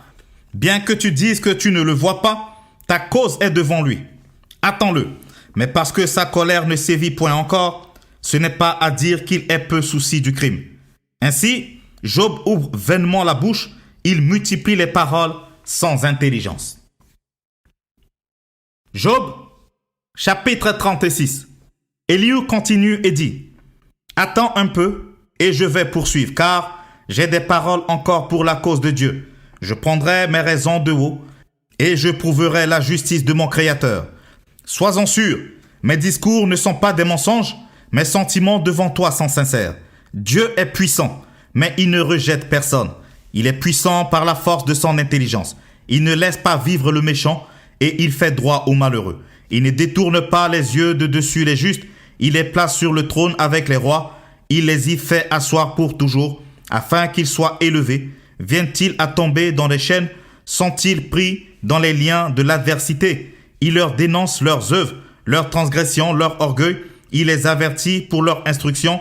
Il les exhorte à se détourner de l'iniquité. S'ils écoutent et se soumettent, ils achèvent leurs jours dans le bonheur, leurs années dans la joie. S'ils n'écoutent pas, ils périssent par le glaive, ils expirent dans leur aveuglement. Les impies se livrent à la colère, ils ne crient pas à Dieu quand il les enchaîne. Ils perdent la vie dans leur jeunesse, ils meurent comme les débauchés. Mais Dieu sauve le malheureux de sa misère et c'est par la souffrance qu'il l'avertit. Il te retirera aussi de la détresse pour te mettre au large, en pleine liberté, et ta table sera chargée de mets succulents. Mais si tu défends ta cause comme un impie, le châtiment est inséparable de ta cause. Que l'irritation ne t'entraîne pas à la moquerie et que la grandeur de la rançon ne te fasse pas dévier. Tes cris suffiraient-ils pour te sortir d'angoisse et même toutes les forces que tu pourrais déployer? Ne soupire pas après la nuit, qu'il enlève les peuples de leur place. Garde-toi de te livrer au mal, car la souffrance t'y dispose. Dieu est grand par sa puissance. Qui saurait enseigner comme lui? Qui lui prescrit ses voies? Qui ose dire « Tu fais mal » Souviens-toi d'exalter ses œuvres que célèbrent tous les hommes. Tout homme les contemple, chacun les voit de loin. Dieu est grand, mais sa grandeur nous échappe. Le nombre de ses années est impénétrable. Il attire à lui les gouttes d'eau, il les réduit en vapeur et forme la pluie. Les nuages la laissent couler, ils la répandent sur la foule des hommes. Et qui comprendra le déchirement de la nuée, le fracas de sa tente? Voici, il étend autour de lui sa lumière et il cache jusque dans les profondeurs de la mer. Par ses moyens, il juge les peuples et il donne la nourriture avec abondance. Il prend la lumière dans sa main, il la dirige sur ses adversaires, il s'annonce par un grondement. Les troupeaux pressentent son approche. Job, chapitre 37. Mon cœur est tout tremblant, il bondit hors de sa place. Écoutez, écoutez le frémissement de sa voix, le grondement qui sort de sa bouche. Il le fait rouler dans toute l'étendue des cieux, et son éclair brille jusqu'aux extrémités de la terre. Puis éclate un rugissement. Il tente de sa voix majestueuse, il ne retient plus l'éclair dès que sa voix retentit. Dieu tonne avec sa voix d'une manière merveilleuse. Il fait de grandes choses que nous ne comprenons pas. Il dit à la neige, tombe sur la terre. Il le dit à la pluie, même aux plus fortes pluies. Il met un sceau sur la main de tous les hommes, afin que tous se connaissent comme ses créatures. L'animal sauvage se retire dans une caverne et se couche dans sa tanière. L'ouragan vient du midi et le froid des vents du nord. Par son souffle, Dieu produit la glace. Il réduit l'espace où se répandaient les eaux. Il charge de vapeur les nuages, il les disperse étincelants. Leurs évolutions varient selon ses desseins pour l'accomplissement de tout ce qu'il leur donne sur la face de la terre habitée. C'est comme une verge dont il frappe la terre, ou comme un signe de son amour qu'il les fait apparaître. Job, sois attentif à ces choses. Considère encore les merveilles de Dieu. Sais-tu comment Dieu les dirige et fait briller son nuage étincelant? Comprends-tu le balancement des nuées, les merveilles de celui dont la science est parfaite? Sais-tu pourquoi tes vêtements sont chauds quand la terre se repose par le vent du midi? Peux-tu, comme lui, étendre les cieux, aussi solides qu'un miroir de fente? Fais-nous connaître ce que nous devons lui dire. Nous sommes trop ignorants pour nous adresser à lui. Lui annoncera-t-on que je parlerai? Mais quel est l'homme qui désire sa perte? On ne peut fixer le soleil qui resplendit dans les cieux lorsqu'un vent passe et en ramène la pureté. Le septentrion le rend éclatant comme l'or. Oh, que la majesté de Dieu est redoutable. Nous ne saurions parvenir jusqu'au Tout-Puissant, grand par la force, par la justice, par le droit souverain. Il ne répond pas. C'est pourquoi les hommes doivent le craindre. Il ne porte les regards sur aucun sage. Job, chapitre 38. Réponse de l'Éternel à Job. L'Éternel répondit au milieu de la tempête et dit: Qui est celui qui obscurcit mes desseins par des discours sans intelligence? C'est terrain comme un vaillant homme. Je t'interrogerai et tu m'instruiras. Où étais-tu quand je fondais la terre? Dis-le si tu as de l'intelligence. Qui en a fixé les dimensions? Le sais-tu? Ou qui a étendu sur elle le cordeau? Sur quoi ses bases sont-elles appuyées? Ou qui en a posé la pierre angulaire? Alors que les étoiles du matin éclataient en chants d'allégresse et que tous les fils de Dieu poussaient des cris de joie. Qui a fermé la mer avec des portes quand elle s'élança du sein maternel? Quand je fis de la nuée sans vêtements et de l'obscurité ses langes? Quand je lui imposai ma loi et que je lui mis des barrières et des portes? Quand je dis: tu viendras jusqu'ici, tu n'iras pas au-delà. Ici s'arrêtera l'orgueil de tes flots. Depuis que tu existes, as-tu commandé au matin? As-tu montré sa place à l'aurore pour qu'elle saisisse les extrémités de la terre et que les méchants en soient secoués, pour que la terre se transforme comme l'argile qui reçoit une empreinte et qu'elle soit parée comme d'un vêtement, pour que les méchants soient privés de leur lumière et que le bras qui se lève soit brisé? As-tu pénétré jusqu'aux sources de la mer? T'es-tu promené dans les profondeurs de l'abîme? Les portes de la mort t'ont-elles été ouvertes? As-tu vu les portes de l'ombre de la mort? As-tu embrassé du regard l'étendue de la terre? Parle, si tu sais toutes ces choses. Où est le chemin qui conduit au séjour de la lumière? Et les ténèbres, où ont-elles leur demeure? Peux-tu les saisir à leurs limites et connaître les sentiers de leur habitation? Tu le sais, car alors tu étais né et le nombre de tes jours est grand. Es-tu parvenu jusqu'aux amas de neige? As-tu vu les dépôts de grêle que je tiens en réserve pour les temps de détresse, pour les jours de guerre et de bataille? Par quel chemin la lumière se divise-t-elle et le vent d'Orient se répand-il sur la terre? Qui a ouvert un passage à la pluie et tracer la route de l'éclair et du tonnerre pour que la pluie tombe sur une terre sans habitants, sur un désert où il n'y a point d'homme, pour qu'elle abreuve les lieux solitaires et arides et qu'elle fasse germer et sortir l'herbe. La pluie a-t-elle un père qui fait naître les gouttes de la rosée, du sein de qui sort la glace et qui enfante le frimas du ciel, pour que les eaux se cachent comme une pierre et que la surface de l'abîme soit enchaînée? Noues-tu les liens des Pléiades ou détaches-tu les cordages de l'Orient? Fais-tu paraître en leur temps les signes du zodiaque et conduis-tu la grande ours avec ses petits? Connais-tu les lois du ciel? Règles-tu son pouvoir sur la terre? Élèves-tu la voix jusqu'aux nuées pour appeler à toi les torrents d'eau? Lances-tu des éclairs? Partent-ils? Te disent-ils, nous voici? Qui a mis la sagesse dans le cœur ou qui a donné l'intelligence à l'esprit? Qui peut avec sagesse compter les nuages et verser les outres des cieux pour que la poussière se mette à ruisseler et que les mottes de terre se collent ensemble? Job, chapitre 39. Chasses-tu la proie pour la lionne et apaises-tu la faim des lionceaux? Quand ils sont couchés dans leur tanière, quand ils sont en embuscade dans leur repère, qui prépare au corbeau sa pâture, quand ses petits crient vers Dieu, quand ils sont errants et affamés? Sais-tu quand les chèvres sauvages font leurs petits? Observes-tu les biches quand elles mettent bas?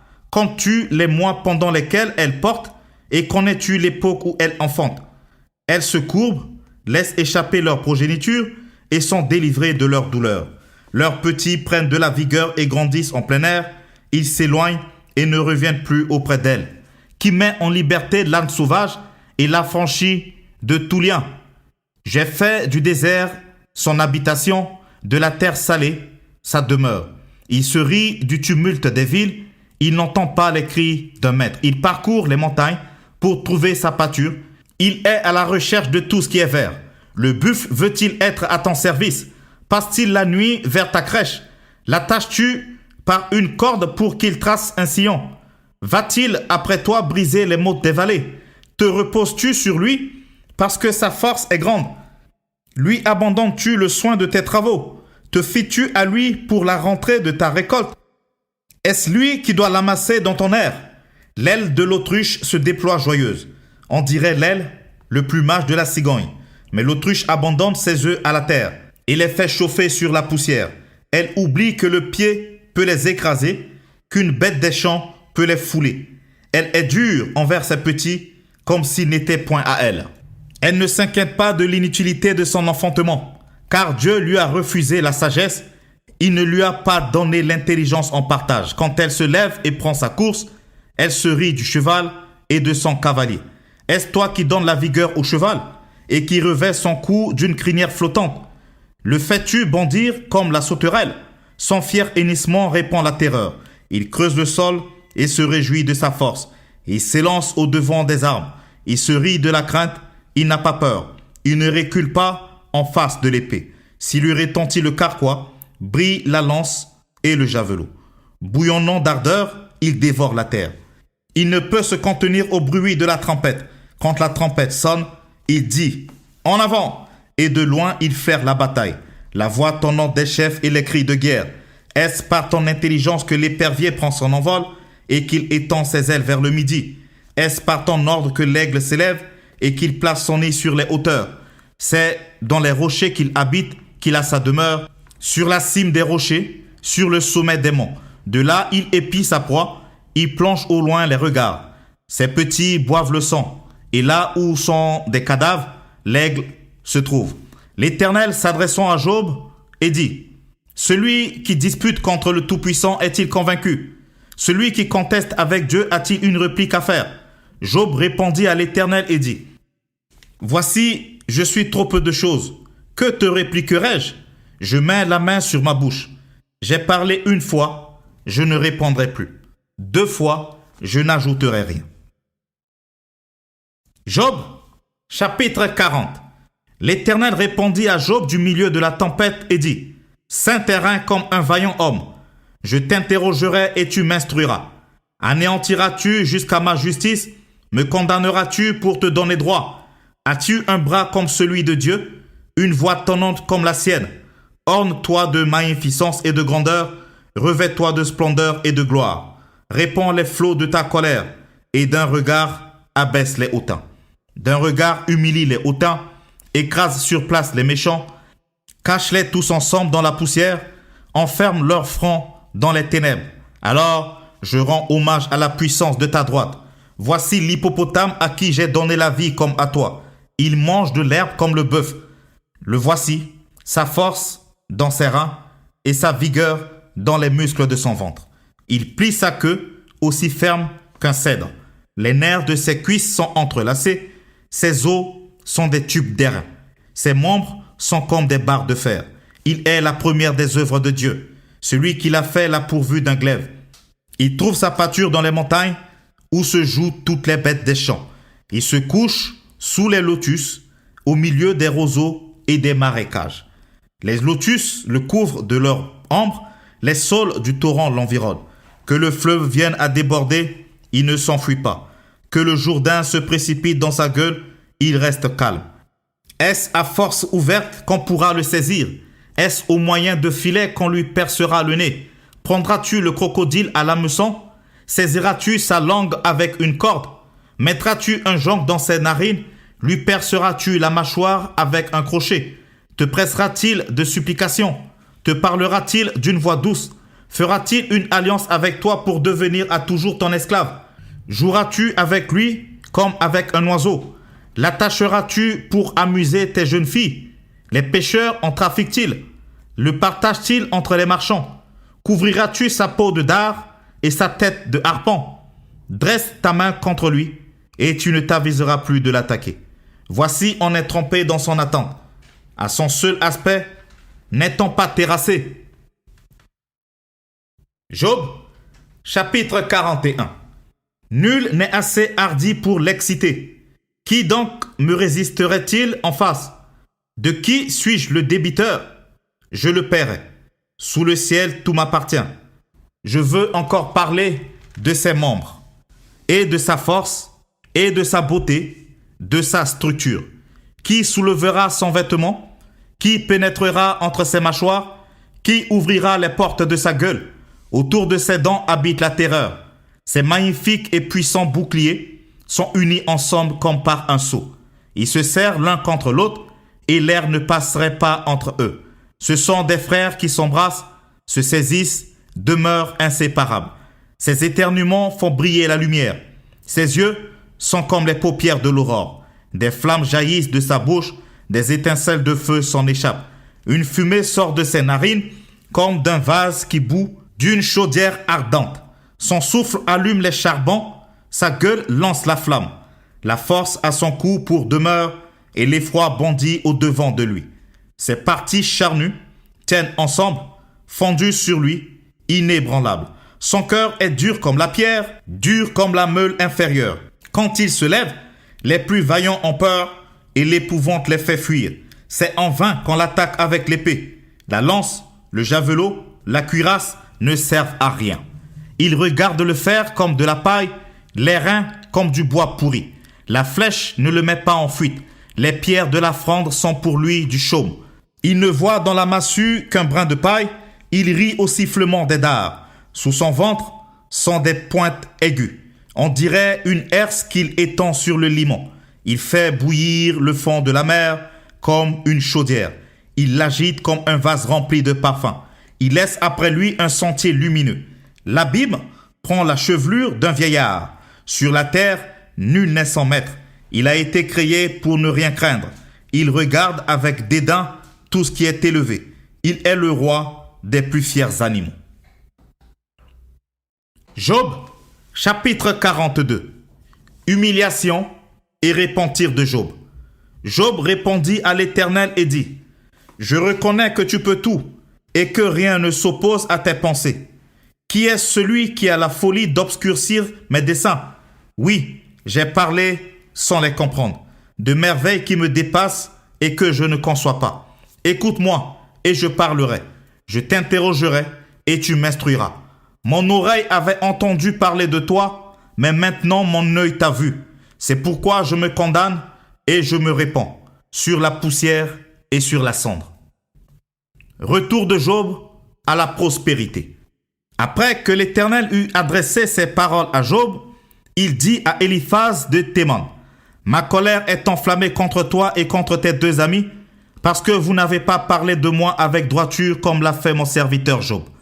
Prenez maintenant 7 taureaux et 7 béliers, allez auprès de mon serviteur Job et offrez pour vous un holocauste.